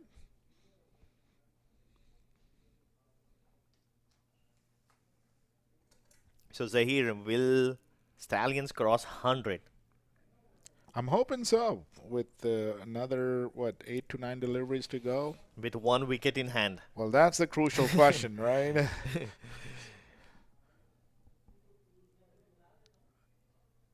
Mentally it would be a good mark to do so. Nice bowling over there, just keeping it simple, keeping it full. Fiddle Edwards is finding it difficult to put bat to ball right now. It has been a dominating performance by the Dallas All-Stars. They came over here. That was the first game, assessed the situation, lost the toss, were asked to bowl first. And how good have they responded? Their spinners did a great job. All the 4 spinner, terrific spell. Every bowler has bowled. And Timber! Shannon Gabriel wraps it up, gets a 3-4. And Stallions innings has brought to an end.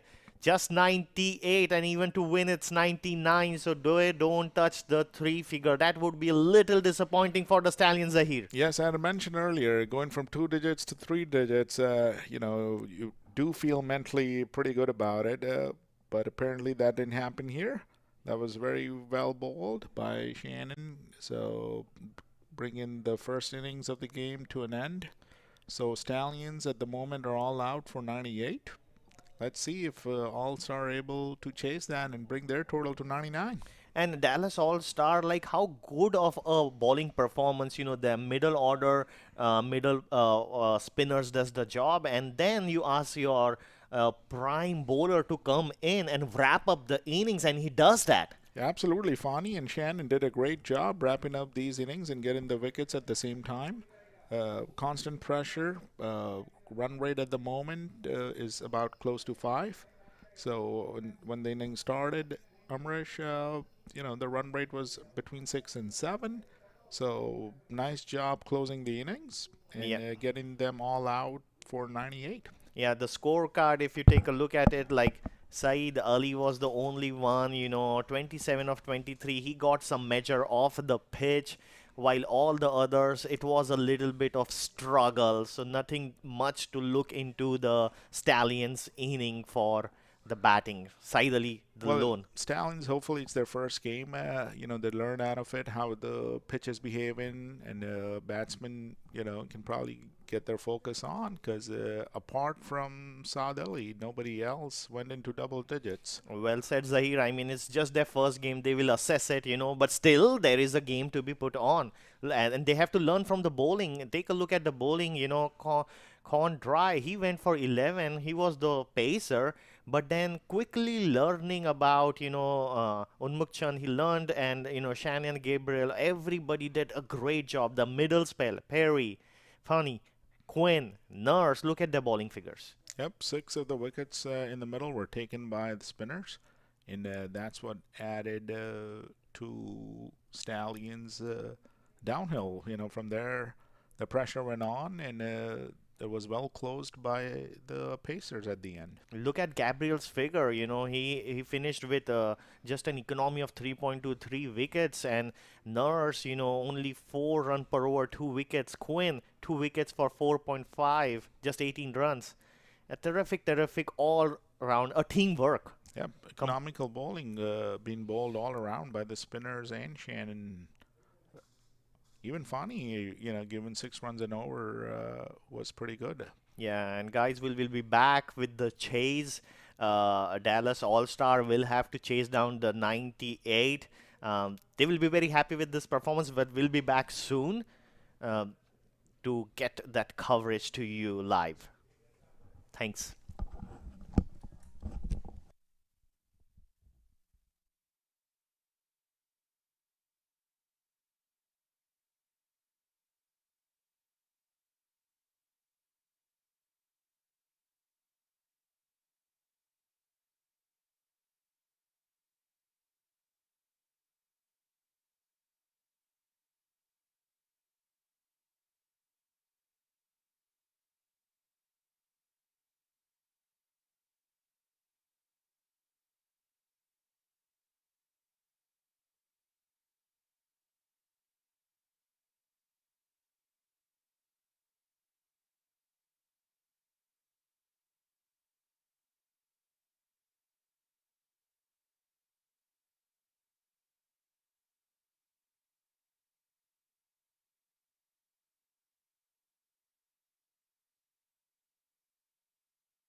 All right, guys, welcome to the second inning between Dallas All-Star versus the Stallions.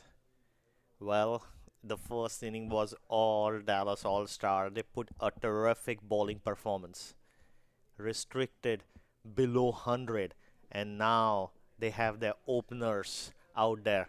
Unmukt and Adam Rosington, they would be looking to have to build a partnership over here. I have Vinod with me. Vinod, what are your thoughts of the first inning?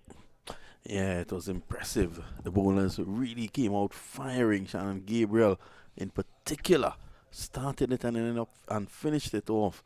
They were really good. And I think all they will need to do is to play proper cricket here. Rossington and Unmuk Chan, the man who got away from India, the former Indian under-19 captain, who's made a name for himself here in America. This is a drive through the offside. That's four. What? Uppishly, but it was there for the shot. And Van Shilwick, over pitching, he did get it to shape away a bit. And Rossington did the right thing. As you can see, he got to the pitch of it, bang, through the covers, over the infield. And that's four. Yeah, just the right first ball to face, and Rosington was ready for it. Sometimes you just want to have a sighter, but Adam Rosington, his plan was clear. If the ball is pitched there, he's going to go for it. Terrific hit, first ball. Shadley, again, through the offside. That's four more. This time along the carpet. Again, over pitching, and he was just leaning forward and trusting the nature of the track. He just had to take his hands through the shot. Rosington there coming with different ideas. Is he batting on a different pitch? Probably he's saying, let's score off the fast bowler. It has been difficult to score off the spinner, and what he wants to do is just go all attack on Shadley Van. difficult to pronounce his name over here. Yes, we'll call him Shadley. Shackley. Again, driving through the offside. Protection down there. And that's just one. So he's getting the ball to shape away. And pretty soon you'll see the former West Indies fast bowler fielder Edwards doing the same thing. Edwards was in attendance on the boundary just now. And he will be taking up the attack shortly. Again, taking the ball away. And that's your guy there, Adam Rossington. He's not going to muck around. The Dallas All-Stars have a clear plan. If there is pace, they are going to go get those runs out of pace. Chan gets a delivery that squares him up. That is the line that he wanted to bowl the first three balls. He was getting the shape outside off. He was getting the new ball moving in, but he was offering a lot of width. Adam Rossington took full use of that. This time he just opens up Unmuk Chand a little bit.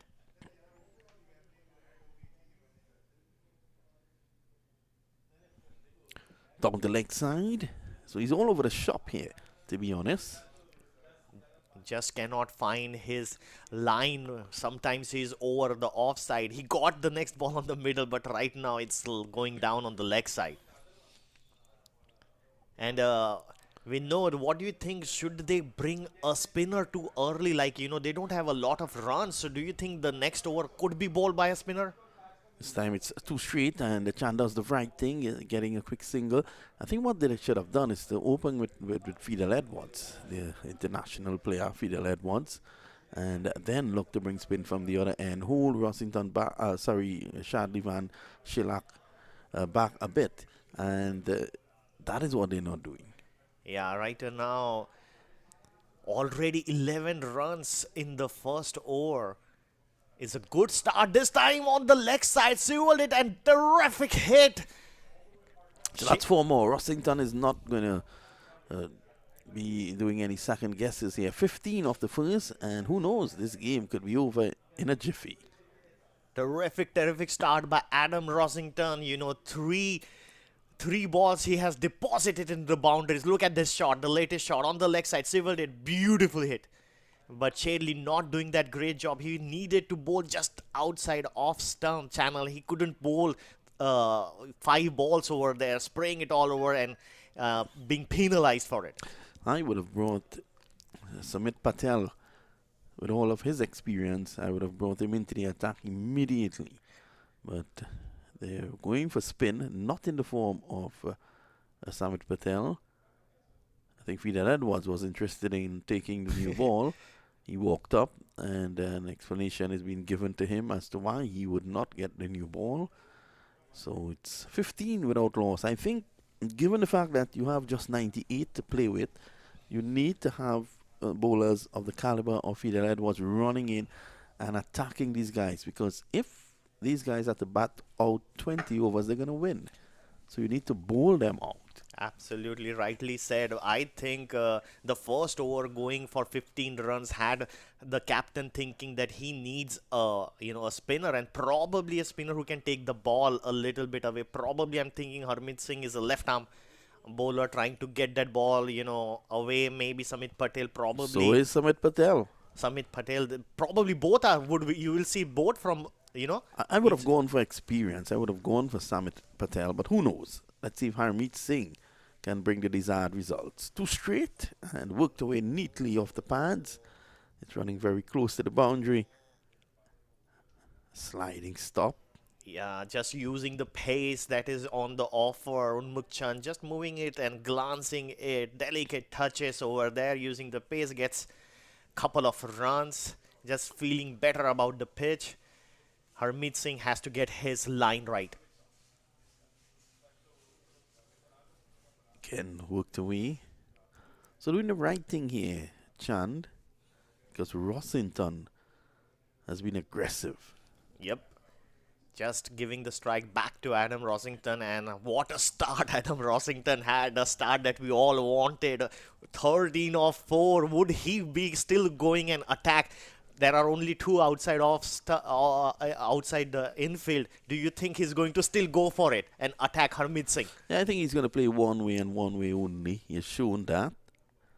And to be honest, the bowlers from the Stallions CC have aided him with his ambitions. Yeah, Harmeet Singh just needs to get that line right. Driving, obviously, just over backward point. As I said, he's going to play the only way he knows to play. Yeah, too much width offered, and there was flight asking Adam Rossington to go for the drive. Adam just accepts it gleefully, takes a beautiful cover drive, cuts it and gets 2. Short, hoiked away. And that's 4. Wow, now the captain might be thinking, Vinod, like you were saying, is this the right bowler, or you wanted Samit Patel to bowl in? Yeah, I would have gone for the experience of Samit Patel, the England international. I would have also gone for the former West Indies fast bowler, Fidel Edwards, to open the bowling, as Shadley was taken for 15. When you're defending just 98, you need to attack and attack early. They've gotten quarter of the runs already in just 2 overs. Yeah, Adam Rossington with his aggressive mindset, he is, and has put pressure on both bowlers right now. Harmeet Singh has leaked 10 runs off 4 balls.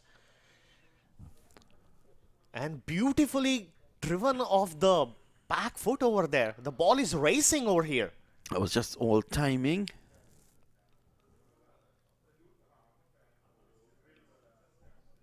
Adam Rossington seems to be batting on a different pitch. While all the others had struggled, he has found fluency, has found 21 runs off 8 balls.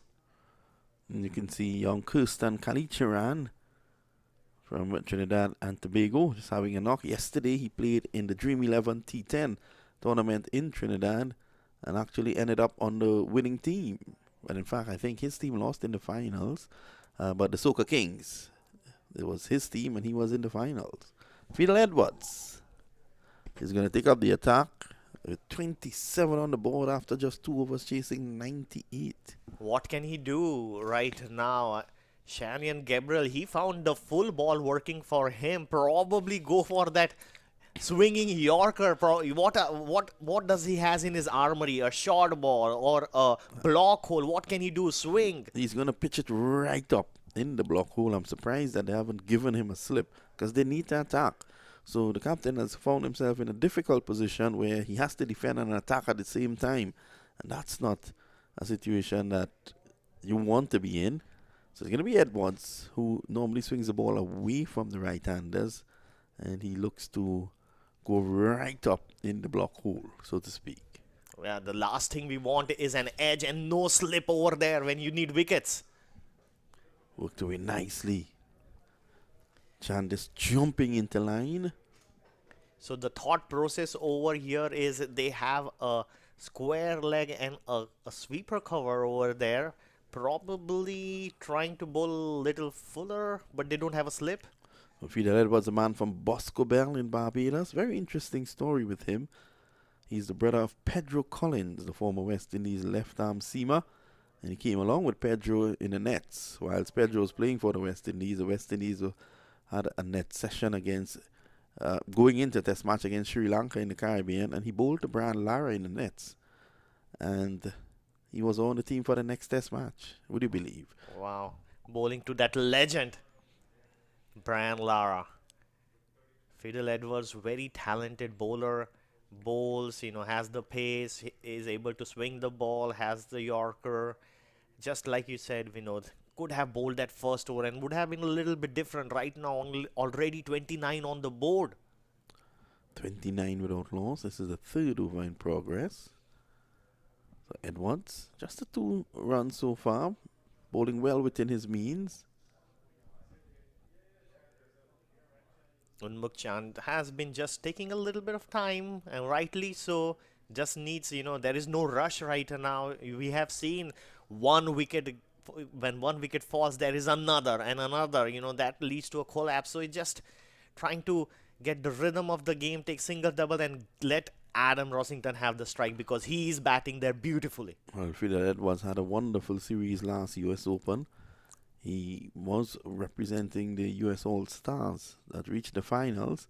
Had a very good series. So sweeper comes up and long leg goes back. So Edwards will be looking to pitch this up, probably going for the Yorker. There he is, outside the off stump, punched. Nice shape over there maintained by Unmukt Chand, just getting right back to it, showing the full pace, punching it on the offside, couldn't find the gap over there. Good work there by Samit Patel. With the whole day has been very beautiful, the terrific weather, temperature. What a great day to be here at the Broward County Stadium. It has been wonderful today. And the weather has held nicely. And we are told that should be the pattern for the rest of the week. That means exciting cricket over here. And the lights are also on. We have beautiful lights up here. It's going to be very interesting to watch the game. So Fidel Edwards. That's one delivery to go in his third over. Trying to do the damage control that has been done, but already 29 runs. Fidel Edwards needs to end this over strongly. It's all about ending the over when you have put 2 runs for 5. It's just about getting that ball, the right ball, and finishing it strong. Makes a little bit of adjustments to the field.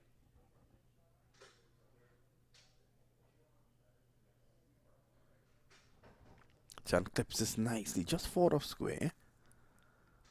So Unmukt Chan is a very intelligent player. No need to take unnecessary risk. And at the end of 3, it's 30 without loss. The Dallas All-Star are just having a top game over here after that terrific bowling performance. They also got a start. The openers are so important in winning a series, a championship. If your openers are not firing, you cannot win a championship. Adam Rossington and Unmukt Chand, they want to build a partnership. These 2 players might be playing differently, but now they need to gel and perform. And they are spending the time, taking the time together to just spend. So skipper Harmeet Singh has decided that he will come out of the attack after his first over went for 12. Shadley's first over went for 15. Fidel Edwards has brought it back somewhat with his 1 over just a 3 runs, and now we're going to see a change in the bowling from the fine. Remember, the target is 99. There are 30 already on the board, and that'll make you very happy. Well, You'll be going to India pretty soon. yes, on the 10th, hi to my parents over there. We are going for a pilgrimage Oh, for it's them. wonderful. Taking them to a Buddhist circuit down there. We'll be spending 8 days in the Buddhist monastery, trying to take them where Buddha was born, and it's going to be awesome over there. I would love it. Is that in Dharamshala? It is in Nepal, Lumbini, and then Bihar, Bodh Gaya would be the route that I would be taking. So it's going to be everywhere from Bihar to Uttar Pradesh to Nepal. It's going to be fun. It's a Buddhist circuit out here, and it's going to be amazing for my dad and mom. So would you be driving? I have already booked a taxi up there, so we will be flying up there and then taking a taxi service, and then it's going to take us to different routes. So it's going to be a great 10 I'm days. sure you're looking forward to being in the company of your parents. Yeah, parents gets old, and I didn't get a chance last time. My parents were coming, and it was COVID. They had to get the tickets, cancel their tickets. We had booked all those tickets, and I had to cancel it. So I am really looking for that opportunity to be with my parents. But right now, loving this cricket out here. Delivery played away quietly for a single.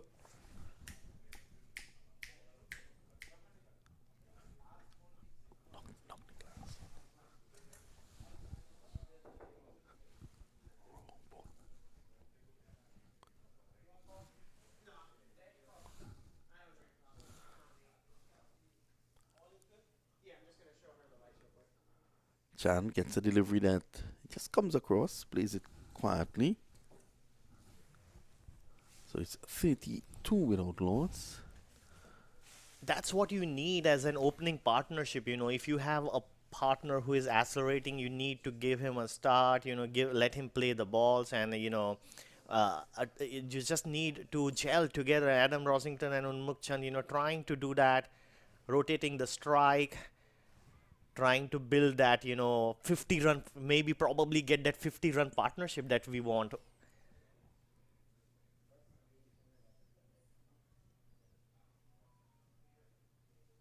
Just easing out, enjoying the weather, enjoying the atmosphere out there, soaking it in. The top batsman needs to, if Dallas All-Star needs to win, go deep in this, they need to concentrate also on their top order batting, and this is a great chance. They don't have that pressure of run rate pressure to chase. At 65 of 96. So far, Joshua Law has been good, and he completes his over. At the end of 4, it's 34 without loss. Last 2 overs, a little bit adjustment made by the Stallions.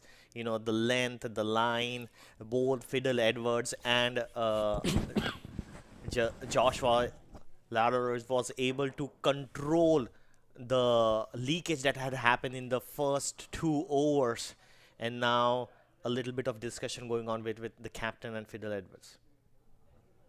Yes, so it's going to be Edwards to continue. He bowled a very good first over. In fact, they have changed their mind. And Samit Patel, I think he's going to give way to Samit Patel, the England international.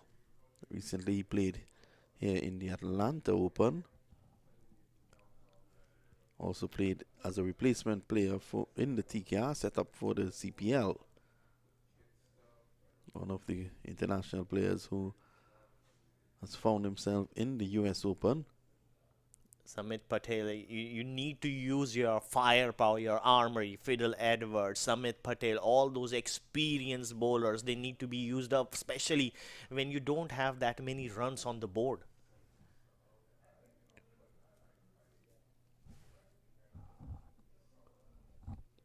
So Patel, who has had tremendous success on the T20 circuit around the world, has found himself in India, Australia, the West Indies, of course, England. He'll be bowling his first ball to the Adam Rosington, who is... But it's a bad delivery. Actually stuck in his hand. Yes, it seems like it just stuck and it was short. Adam Russington just goes on the back foot and hits it straight down the head of the bowler, and 4. Yeah, that one is sticking in the hands of Patel there. Short and hoiked away. Roughed up here, Patel. That's 6 runs by Rossington. Adam Rossington, he is on the charge. Watch. Look at Guptill at first step. He's seen the funny side of this.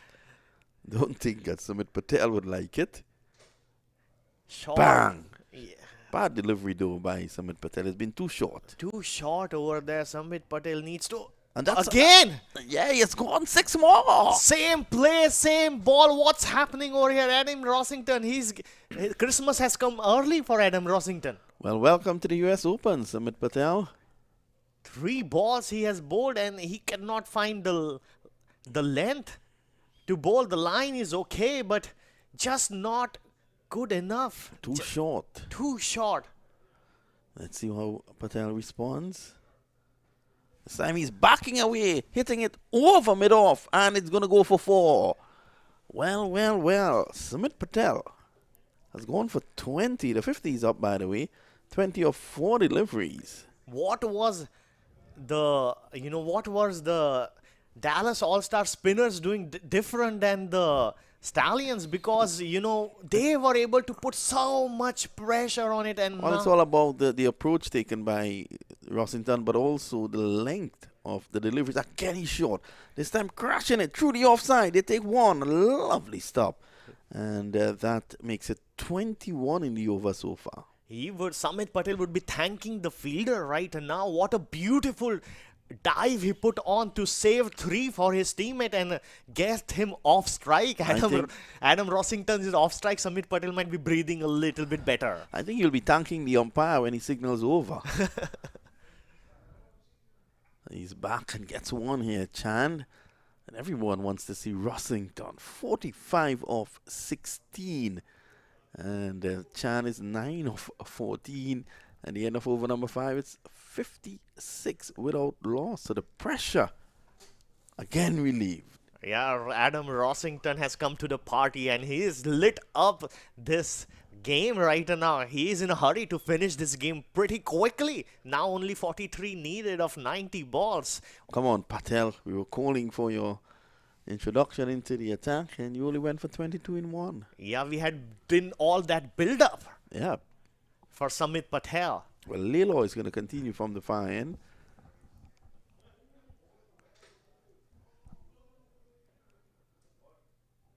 And Rossington is going to get run out.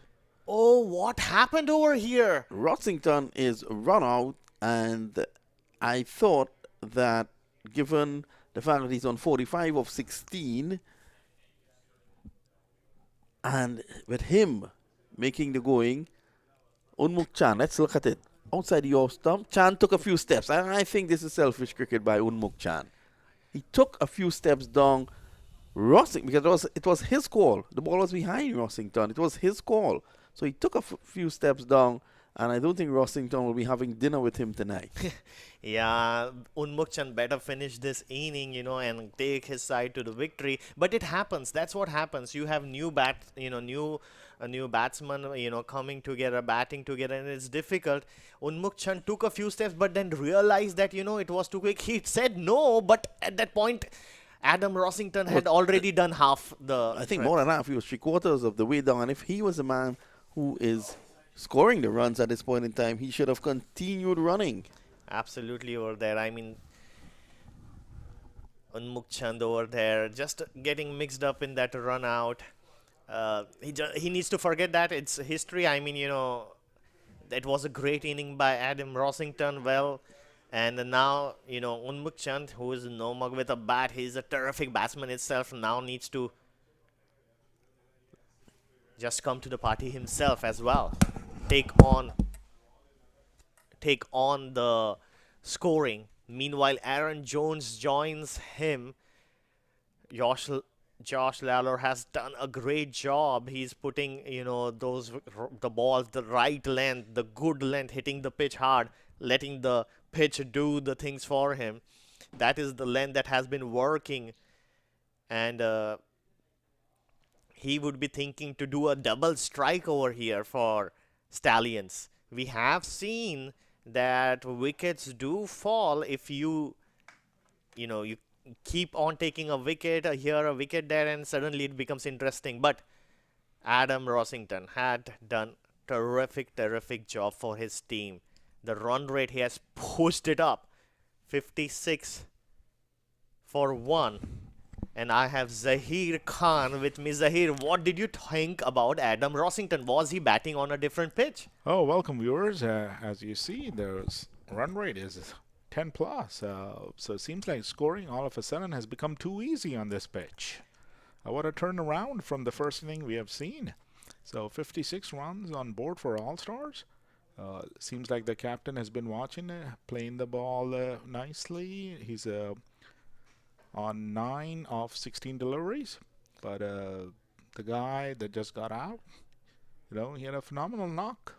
Yeah, Adam Rossington, and this time a little bit glide. He gives it. That was a big appeal.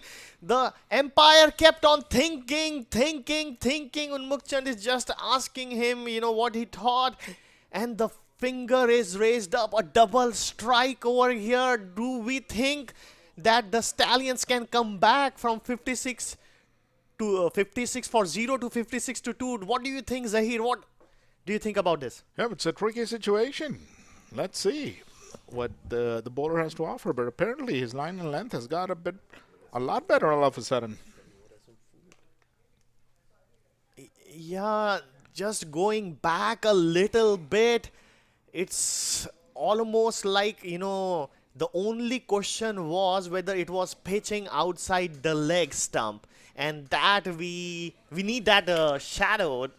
Absolutely, the ball tracking or something to that aspect. But at the moment, the umpire, right on the 90-degree angle, is the best person at the moment to make a call. And apparently, he thinks that was an out. He raised that finger up, and Unmukt Chand has to leave.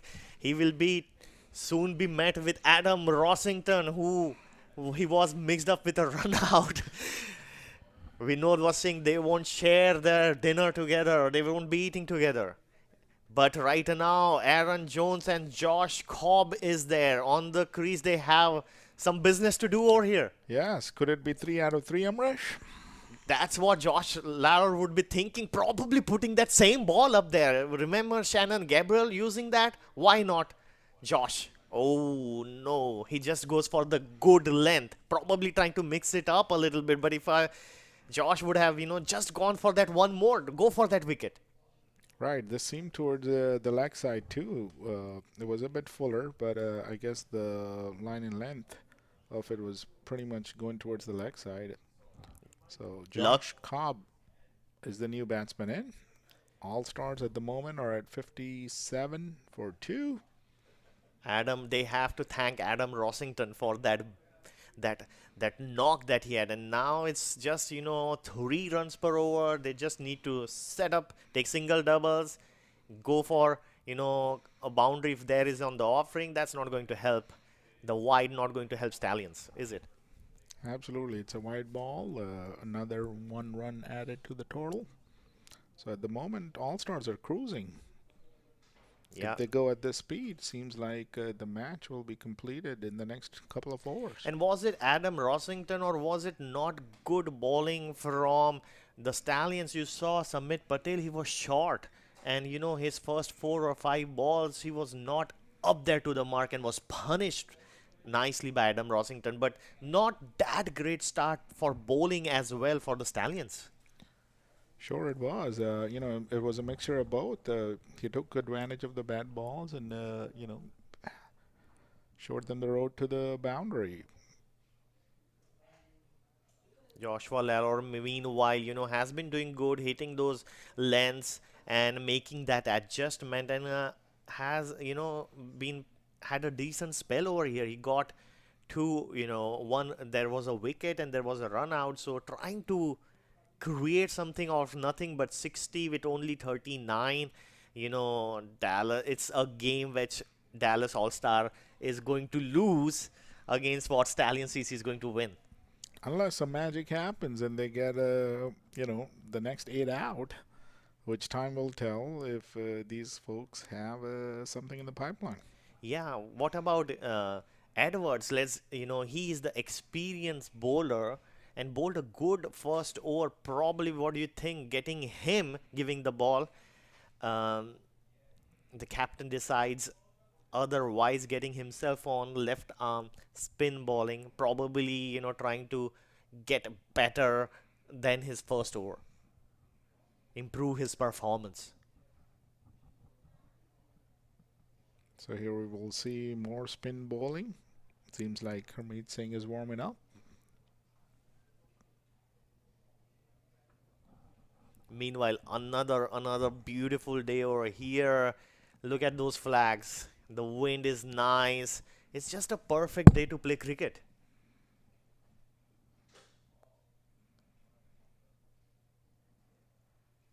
Here we go, nice and flat by the spinner. Batsman does a good job by tapping it down.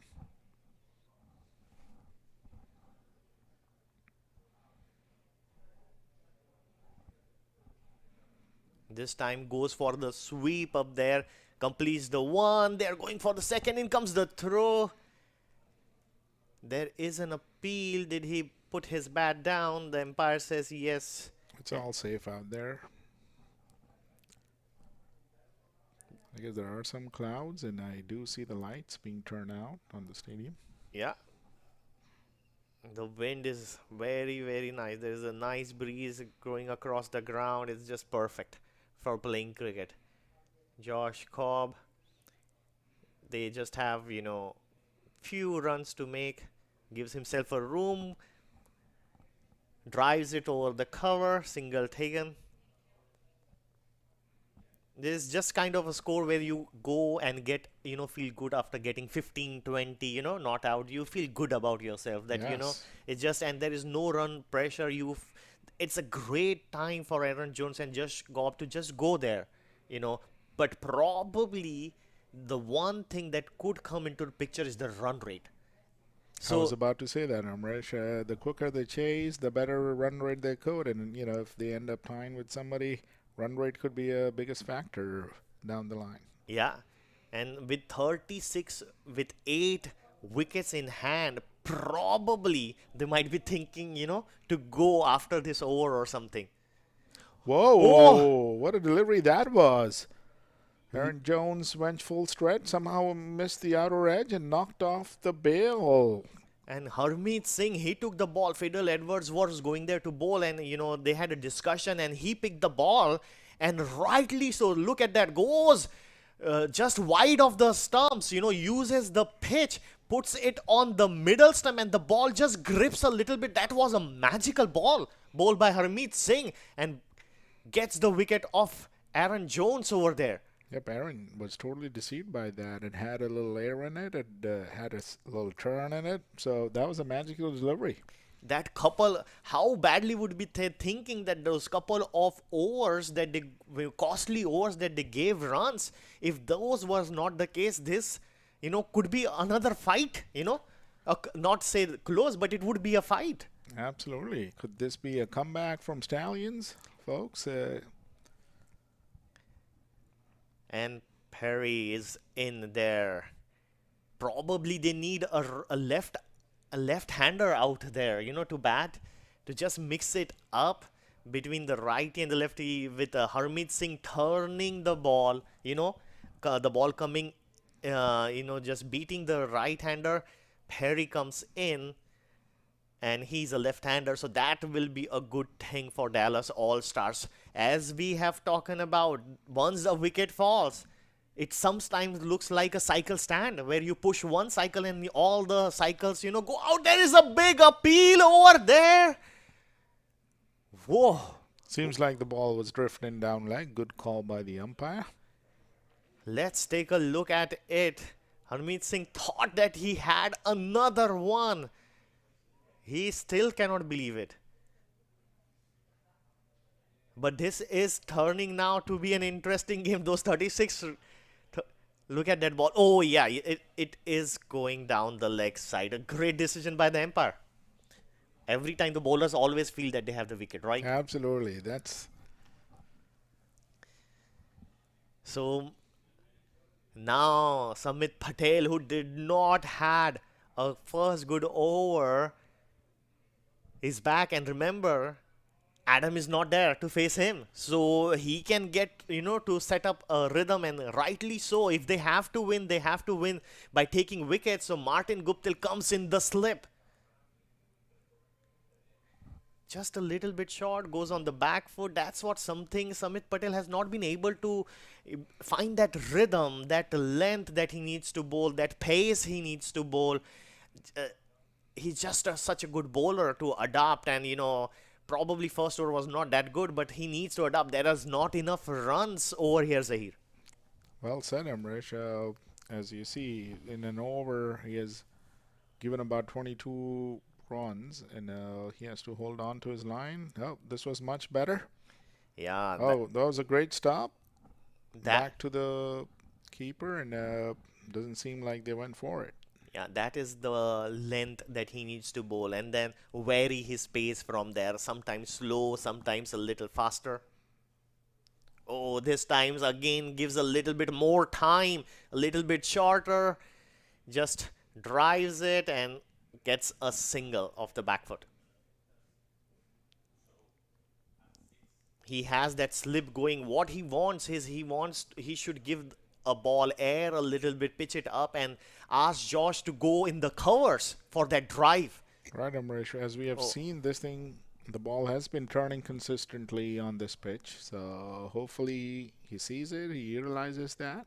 yeah, right now just a little bit flatter, and that ball trying to, skid it off the pitch, and just, Josh, easy single over there. That's what they need. They need 3-4 runs. Every over of this was, what was it, an edge? He thinks it was that, it looks like a drop catch. Let's take a look at the replay. That would have been a fourth wicket. Let's take a look if there was an edge we can detect. Oh, yes. That was a clear edge. Oh, Just popped right out of keeper's hand. that would be costly. It would have been the fourth wicket with Perry. 60. We don't have, fielding. That's why fielding, keeping, bowling so critical. Everything over here, running between the wickets. Like, if you want to win a game, you need bravery, you need courage, like Yep. Adam Rossington going there in the first and expressing yourself. If he had not scored that runs, we are seeing right now that it becomes more and more difficult. Even a score of 100 becomes competitive. Right. Catches win matches, folks. So that could may be a costly drop.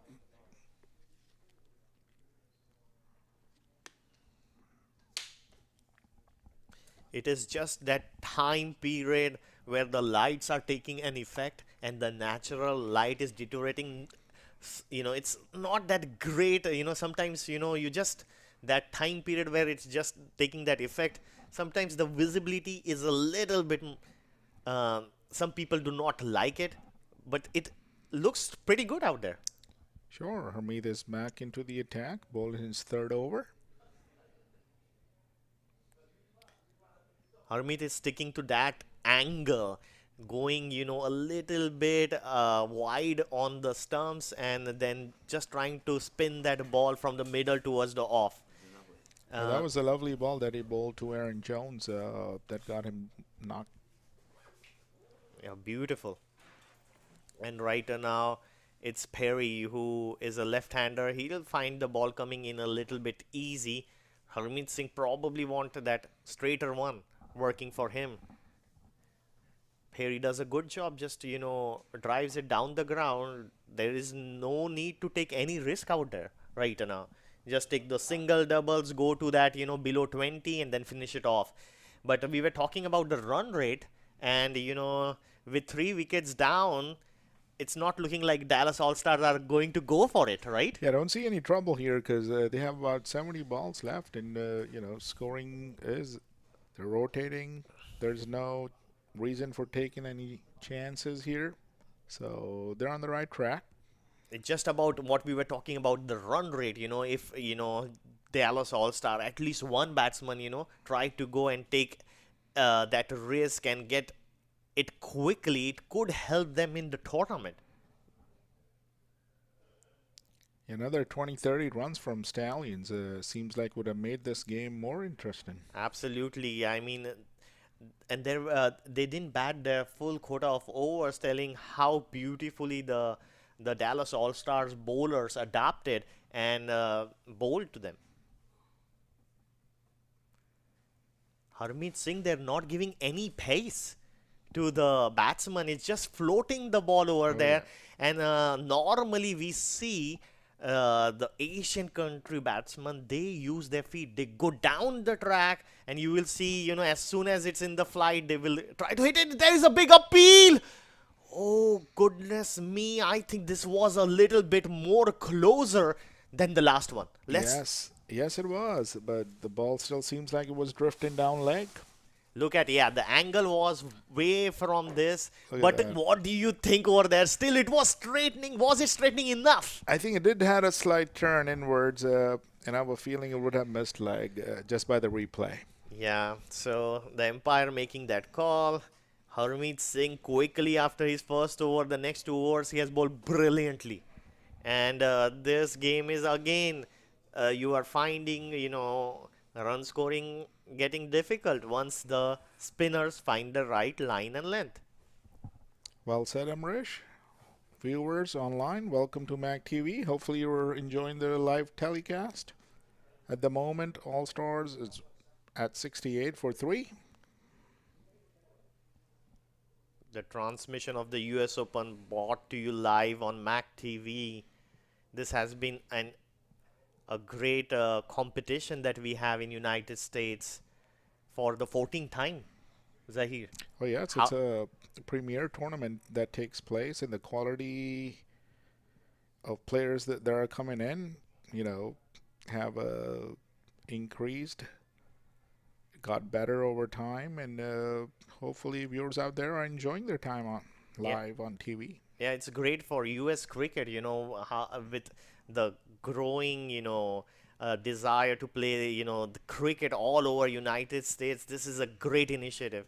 And getting it on the 14th edition, you try to make it bigger, better, and how difficult it is to have an to organize this, the struggles to make it, to enhance it, and every year, year after year, bringing, excellent cricket for, so that the community around learns it and, adopts it as well.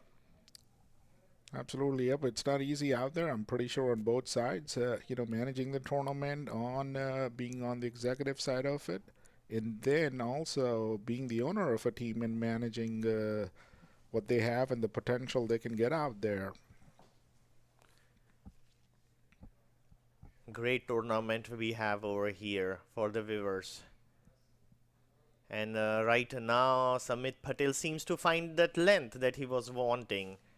Probably with Adam not there, he's feeling much better and bowling even better. Perry, meanwhile, just flicks it on the leg side, gets a single, and that would be the end of the over. So All Stars at the moment are 73 for 3 at the end of 10 overs. Adam Rossington was the man. He got them to a brisk start, and from there it has been, an easy going for the Dallas All-Stars with the target well below par, just below 100, 99 needed. They just don't, think that to sweat it out. It's just, the weather is also helping them. Yeah. No sweat. So it's 26 more runs needed, guys, in about 60 deliveries.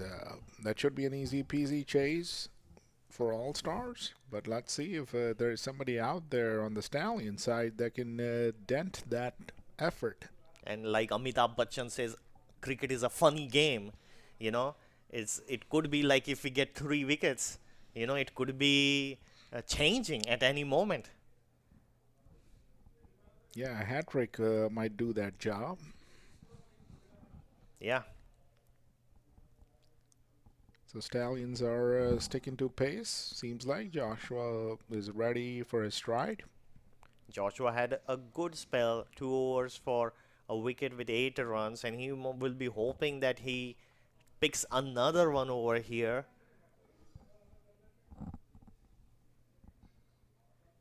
just short of length. Perry just not going for that shot. I mean, the shot was there to be taken, but right now, not attempting it. Just seeing what Josh has to offer. And I guess a big reason behind that probably is the run rate. Only 2.6 needed. Oh, what a ball that was! Pitched up right up there. That one ball has been working for many bowlers. That full ball, Joshua goes for it, and gets it. Perry just gets his bat down in the right time. Yep, full and swinging in has been hard to play.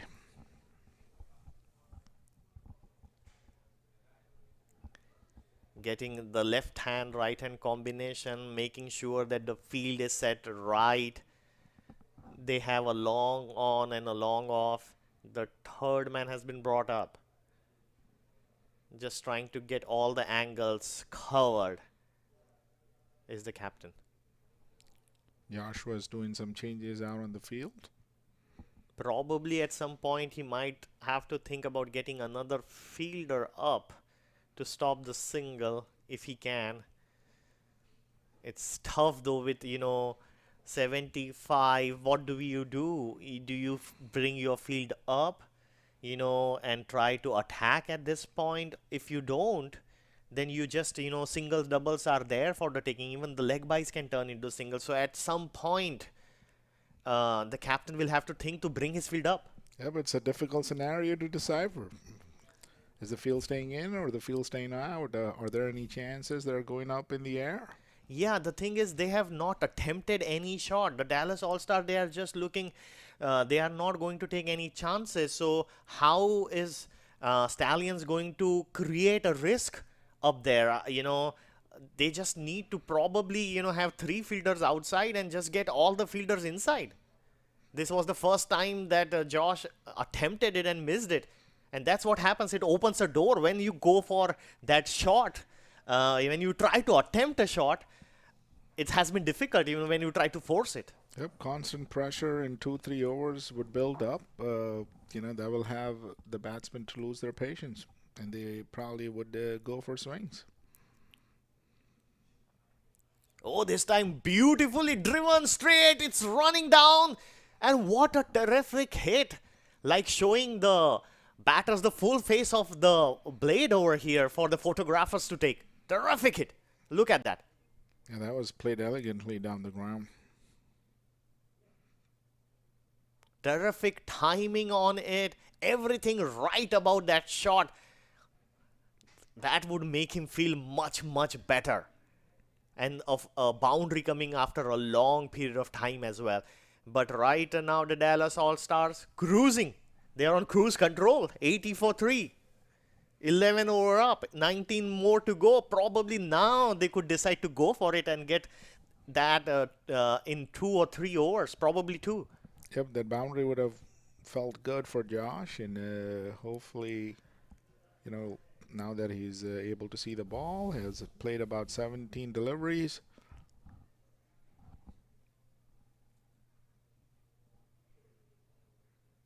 We have Carey, who has been there for 13 balls, scored 3. Josh, 14 of 7, a partnership of 17 runs. Fiddle Edwards comes in. Probably would have started the first over with Fiddle Edwards with that experience. The captain decided to go with a different bowler. And now he has very little runs to play with. Well, that's all part of strategy. Whatever the captain or the team feels comfortable with, here comes Fiddle Edwards. Oh, that's a big, big noise over there, and the finger has gone up. Fiddle Edwards comes and strikes straight away, takes a wicket. 19 still needed. Look at that. That was a loose shot over there. Lots of width. And a good take by the wicketkeeper, actually. That was a good stretch. Yeah. And there was a lot of width. That was a hit me ball. But for some reason, Perry just missed it completely, gets an edge. And now they find themselves 4 down. Still needing 19.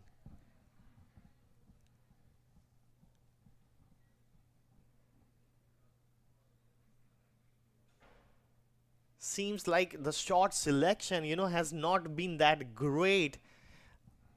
Time and time now I've seen, probably maybe the pitch is a little bit too pace, probably. Just not finding the timing, the power.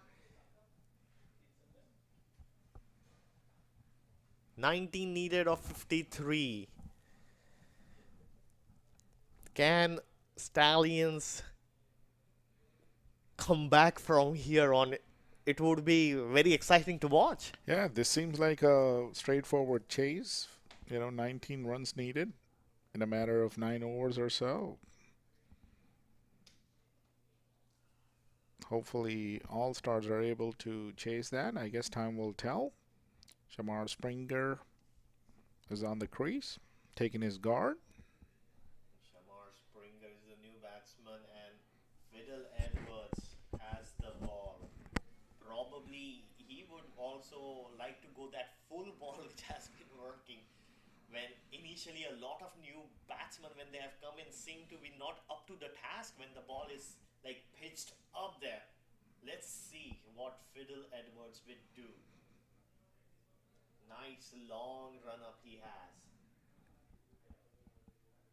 Yep, wicket on the first ball of his second over. So he definitely has a game plan. What kind of field has the captain given him? Still 4 only on in the infield. Oh, the ball keeps a little bit low. Fiddle Edwards attacking the wickets, and what they need right now is probably get more fielders inside. What do you think? There is a new batsman. He's not going to go for it. Why not get? Edwards was almost asking. I saw the long on moving in and then was pushed back. Edwards, he wanted to attack. That would be a good strategy because with 19 runs to go, you got to save those singles. Yeah, and you want to keep the new batter on strike. You don't want to give that single to them. And how are they going to stop? It is just by having more fielders inside the circle. It would be a shame if he just pushes on the long on and gets a simple single over there. There is single to be taking on the leg side. Everywhere there are open spots over there. Right, the batsman does seem like a tap and go kind of a strategy here. Yeah, but it's kudos to the bowler who is bowling that length, and he's able to defend those with the fielders that are on the field on the offside and protect the singles. Again, he puts it up there, beautifully driven, takes the single, gets off strike, and gets Josh on strike. That's what exactly Dallas All-Star want. Just, rotate the strike. Let Josh, who has batted for 17, do a little bit more striking. Yep, well said, Amrish. Should be straightforward from on here unless All-Stars batting lineup make a mess out of themselves. We have seen the last Mr. Ripper.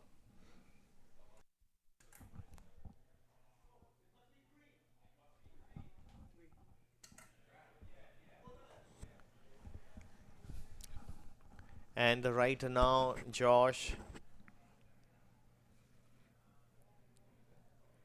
14 runs of 18 balls.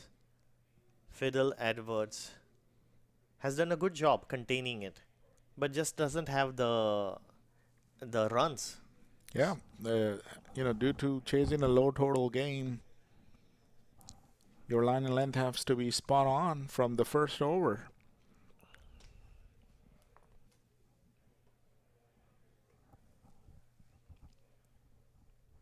Shamar has been the new batsman that has just come on board. This to me seems like was drifting down leg. Flicks it on the leg side, takes a single.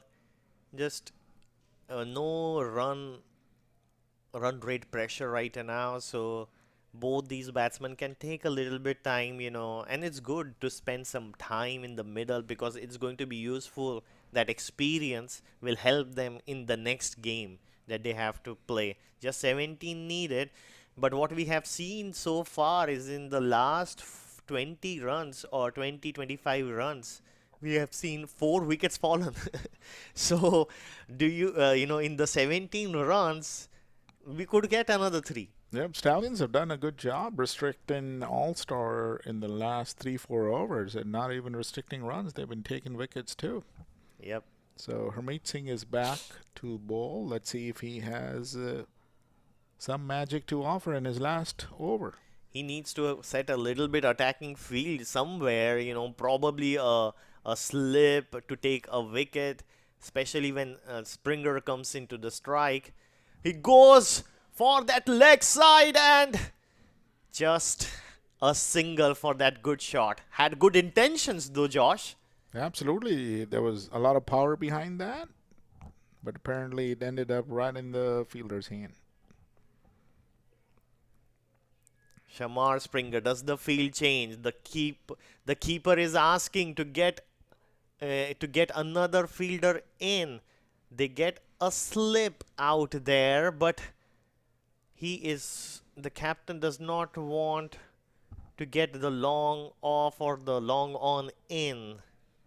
Amrish, you got to be careful here because it seems like they're following your strategy pretty spot on. As before the over started, you called on to bring your fielders in and probably put a slip in place, and they have done so right on the second delivery of the over. Yeah, they are not going to win without taking the wickets. Harmeet Singh is in the last over. At least he needs to attack the new batter, the Springer. So he did bring the field, but he could do a little bit more. Right now, it's, probably what Harmeet Singh is thinking is, by not getting all the fielders inside, is he's trying to delay the defeat as much as possible. Try to take it to the 18, 19 over because the Stallions, they don't want to fall out of the run rate as well. That is true, and I guess their game plan is to hold on to their wickets. Yeah, I mean, and this time does the hoik on the leg side, but a misfield allows them to go for the single. That is what right now, the Stallions, they don't have a lot of runs to play with. 2 runs gone over there. Harmeet Singh will not be very happy with the fielder's effort over there. Trying to open the face of the bat. There is just not enough pace on the ball to place it somewhere for a single. Josh, as soon as the bowler has bowled a little bit slower, it becomes so difficult for the batter to, generate that pace out of this pitch. Yeah, Harmeet Singh is doing a great job looping the ball up in the air. Plus, with the turn, it's making it difficult. Josh Cobb has been batting, very sensibly though, just taking singles, doubles, wherever there is for the offering. And he's trying to see off Harmeet Singh. That's his last ball. So after 4 overs, he goes for 22 for 1. And 13 overs have been bowled.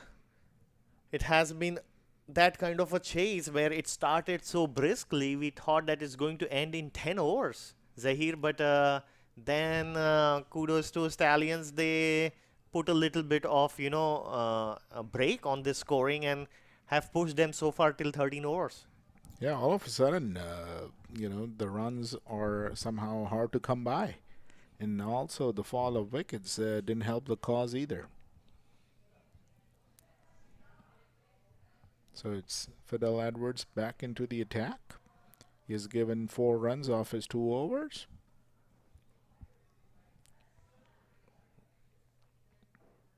He would be mighty happy with his effort in this game, but probably would be more happy if he grabs a couple more and makes it a little bit more interesting. The run rate required is just 1.7, so just probably go for that fuller ball. Oh, goes for that all bounty shot. Josh Cobb, he wanted all of it. He wanted to get that ball to the maximum. Misses it completely, and Edwards thinks, How did that miss the off stump? Oh, that was close. That was a very close call. And apparently, Josh survived. Josh over there, he is thinking now it's the time, not much is required, just 12 runs of 41, 2 hits away. Can he do it and get a little bit boost to their run rate?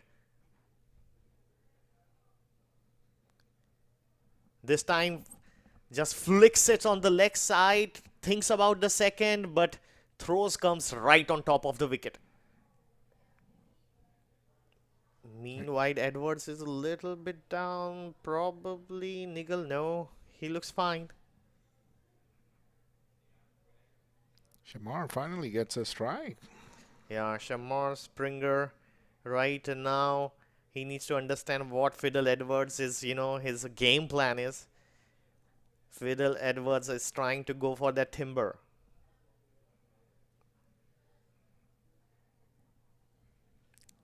So Dallas All-Stars total is 88 for 4 at the moment.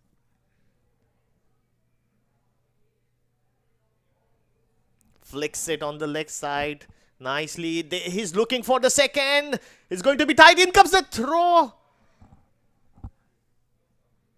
Oh, that big legs of his helped him. He had the skating shoes on. Look at him. Goes for that first run hard, runs it hard, turns it. The throws comes in, and a very good technique over here using his full stretch. Getting that good 2 over there. Bringing that required run now in single digits. 9 runs.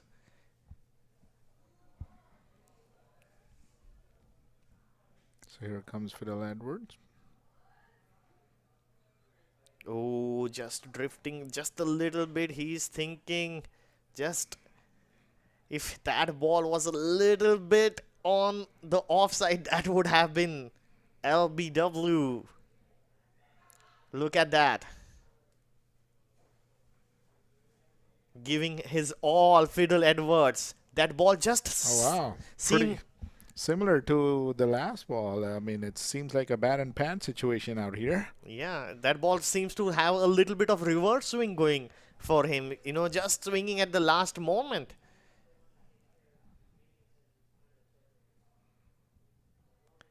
Yeah, I can see a little bit of ball tailing a little bit. In comes the throw. Is that a direct hit? Or did it touch his hands? I think Fidel is just messing around with him. Yeah, he's going for that timber, he's going for that full ball. The pickup was great. You were right, what spot on. Zahir, you have great eyes. Fiddle Edwards just, getting his hand on the stump, letting it up, giving a little bit of shock to the bat. Yeah, or a scare to Josh. Yeah. Maybe this is another way of putting some pressure on him. Playing all his tricks, Fiddle Edwards. He's going to bowl his last ball. Just 7 needed. This would be a great win for Dallas All-Stars. Even though, the bowling was good, and the middle order, they still have some work to do. But they will be very happy with Adam, who did a great job in opening. And then also Josh, he got 25 balls, to play 19 runs. He will feel good if he goes up there with the job done. If he, takes his team to home, he'll feel good about it for the next game. Just drifting a little bit. Yeah. Shamar tried to flick that ball, and was it a leg by? Yep, here we go. The umpire just signaled a leg by. Fiddle Edwards, all this over, you can see what he is trying to do. He's waving, he's getting that shape going on, but for some reason he cannot start outside off. The ball is always starting from the middle and then going to the leg side, and that's where they were getting the singles. But if he would have bowled at just a little bit outside, which is a difficult art, and then the ball coming in, probably he would be got some decision in his favor. Oh yeah, the scenario would have been a bit different in that case. So currently, folks that are viewing us live on MAQ TV, Dallas All-Stars are 93 for 4. Just one big hit away could be the call. Let's see what Shamar does. Will he be sticking to singles, or will he try to close off a game with one big shot? Samit Patel, that would be very tempting for him, right? A spinner on. If he gives a little bit flight. Oh, nice ball. Bowls on the middle. The ball spins a little bit outside. Shamar Springer, he's still watchful. Yep, somehow he was able to deflect that ball to the offside. Yep. This time trying to go for that sweep shot, getting a little bit creative out there. Just not finding any connection. Samit Patel bowling it right a little bit outside off. This time he's gone. That was a nothing shot over there. The ball didn't come and he was already through the shot. Yep, the two dot balls or deliveries, that came up, put some pressure, added pressure. And this time he was thinking of going big. Apparently, Samit Patel did a good job of slowing down things. And the bounce, the batter is a tall batsman and he is, over here down, but it's not down enough. Takes an inside edge and is gone. And that's what we were talking about, another 20-30 runs would have been so interesting. And the first 2 overs, the 2 overs where, Adam took a toll of Patel, if, it would have been stopped, this game could have been a little bit different. Ashley Nurse is the new batsman walking in on the crease. And everybody knows what Ashley Nurse is capable of. I mean, we have seen how clean of a hitter he is. Right, he's batting up there and his job is as a finisher. Seen some clean hitting by Ashley Nurse. Again, viewers, All-Star is just one hit away. If they can avail that, 6 more runs needed to win. And Ashley Nurse might be thinking, 0 or 6. Let's see. We just want to finish it off. Go with a bang. Edwards is in a short gully. No, we'll call it what we'll call it, a third slip. No, now he's moving in a little bit to a second slip position, and they still have 4 inside, thinking that Nurse will take the. Oh, nice bowling by Samit Patel after the first over. Boy, hasn't he come back strongly. Yep, Ashley with his defensive skills coming out to play. Yeah, looks like a little bit test match scenario up there, right? Yeah, because there's no pressure of scoring, so, he'll take his time. Nice forward front foot defense, old-fashioned wise, having a single taken. Probably what about, adding 2 slips over there? Why not? And it's looking pretty good, excellent on the camera too. Yeah. Now he goes in a gully-ish position.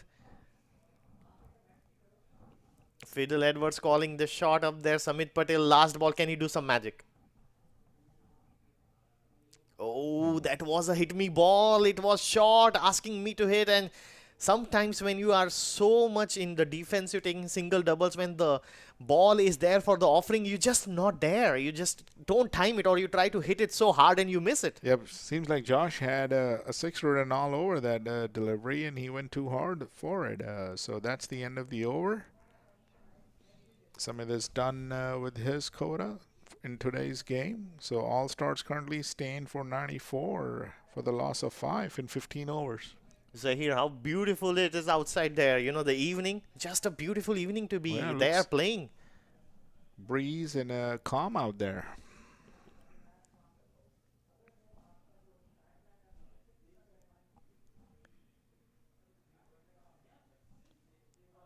.94 for 5.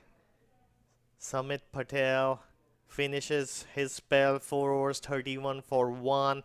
And Fiddle Edwards is back. Look at his spell, 3 overs for 9. An experienced bowler. That's what, The captain, the team wants from him 3 for 9, and it just the runs had been scored by Stallions were so low that it did not offer enough chance for him to put up a defense, a good defense. So let's see what Ashley does. Does he stick to his defensive skills, or would he go for it? Both of these batsmen and the bowler might know each other very well. So Fiddle Edwards and Ashley Nurse.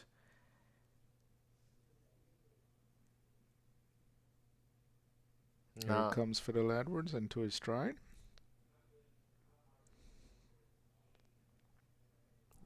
Oh, almost a collision over there. Just taps the ball, takes a single. And a little bit using his experience, let Josh, who had, done played 26 balls, do the honors of finishing the game. So 4 more to go to win this game for All Stars. Josh on strike.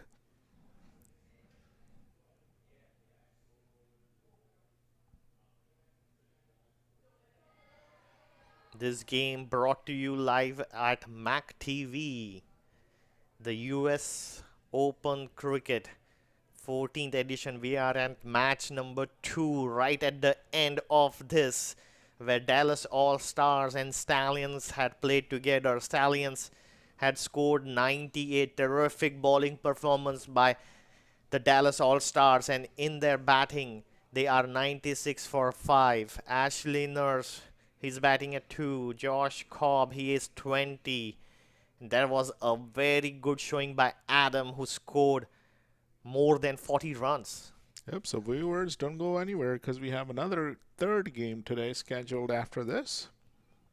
It's a cricket bonanza on a Monday. Let's call it a Super Monday. I like that.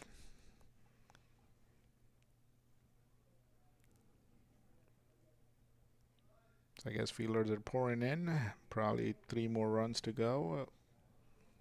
Yeah, the partnership for 3 there didn't have to do, but it's going to be good for Dallas All-Star if they bat. Everybody gets a chime in, and they win it. And they, sometimes what happens is in a game where only the openers finish it up and the middle order and the down the order does not get a chance to bat, when they goes in the knockout, they don't have enough balls or the experience up there. So it is good to go there, make mistakes, and still win the game. Yes, the way things had started for All-Stars, the word around the stadium was this game will be done in about 8 to 10 overs. But apparently All-Stars have taken this game into the 16th over. And kudos to the Stallions. They came back a little bit strongly, and that's the thing. Everybody knows that the run rate is going to matter. And that's why Stallions, they want to push it to the 17th over, if they can. Just, after the 16th over, if Edwards can, restrict for a single or double, it goes to the 17th. It's good for them, for their run rate. Yes, indeed. Oh, that ball! How beautifully has Fiddle Edwards been bowling that ball. It's great to just watch him bowl that ball after ball. Charging it, not giving it up. Maybe there is not enough run, but he is going, mixing it up, and then suddenly he comes with that Yorker, right? The toe crusher is what we call it. Yeah, the line and length has been spot on from Fidel. He's only given 11 runs in 3.4 overs. And Nurse, if he lifts his bat up for that big shot, he could see his timber dispersed.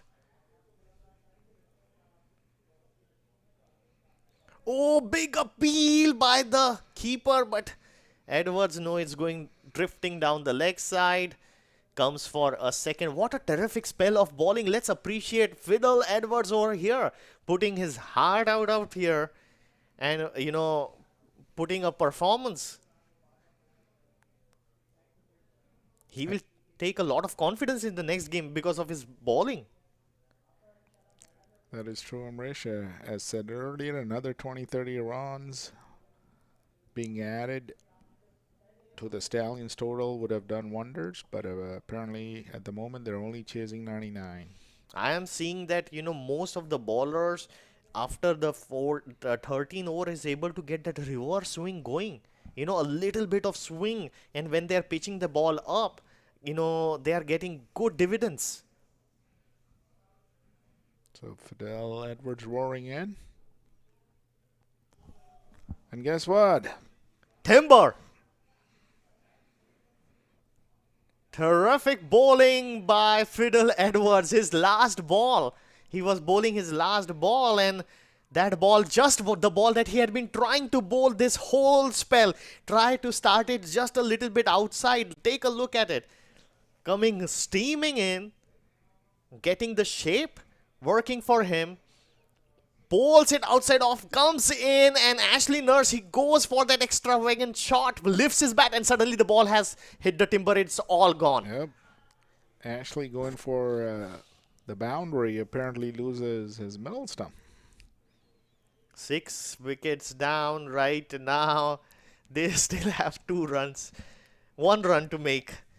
Maybe that was not the shot to go at that time. But the number of deliveries they have is about 24, so they can take their nice time scoring that one single run. Yeah, probably just you tap the ball and, finish that game. But he wanted to go for glory. Absolutely. That 4, that 6. And what is Josh Cobble giving him advice right now? The discussion. Josh Cobb has the strike, so, he would be taking the single and saying, okay, let's have some dinner. Yeah, I think the message would be tap and run. Let's see.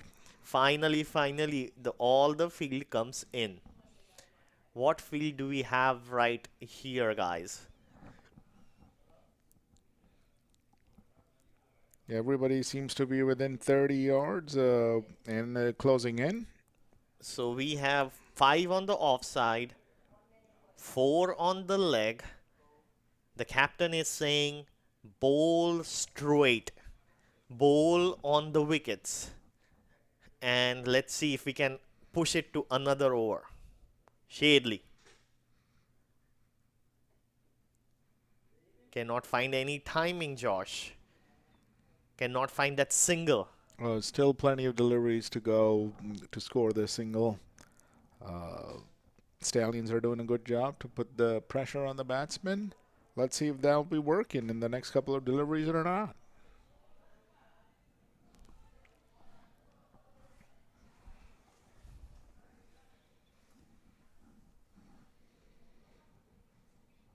Oh, Shadley just attacking the stumps. Gets his second ball right up there. Good length. This is just the hard length, normal length. And Josh Cobb just going a little bit defensive right now. With the field that has brought in, it changes your perspective, He's looking to tap and run, but is not able to find. This time he goes for that hoik, and that could be the running. That could be the winning run. Does not go for the boundary. They still have to run for it. Can they make?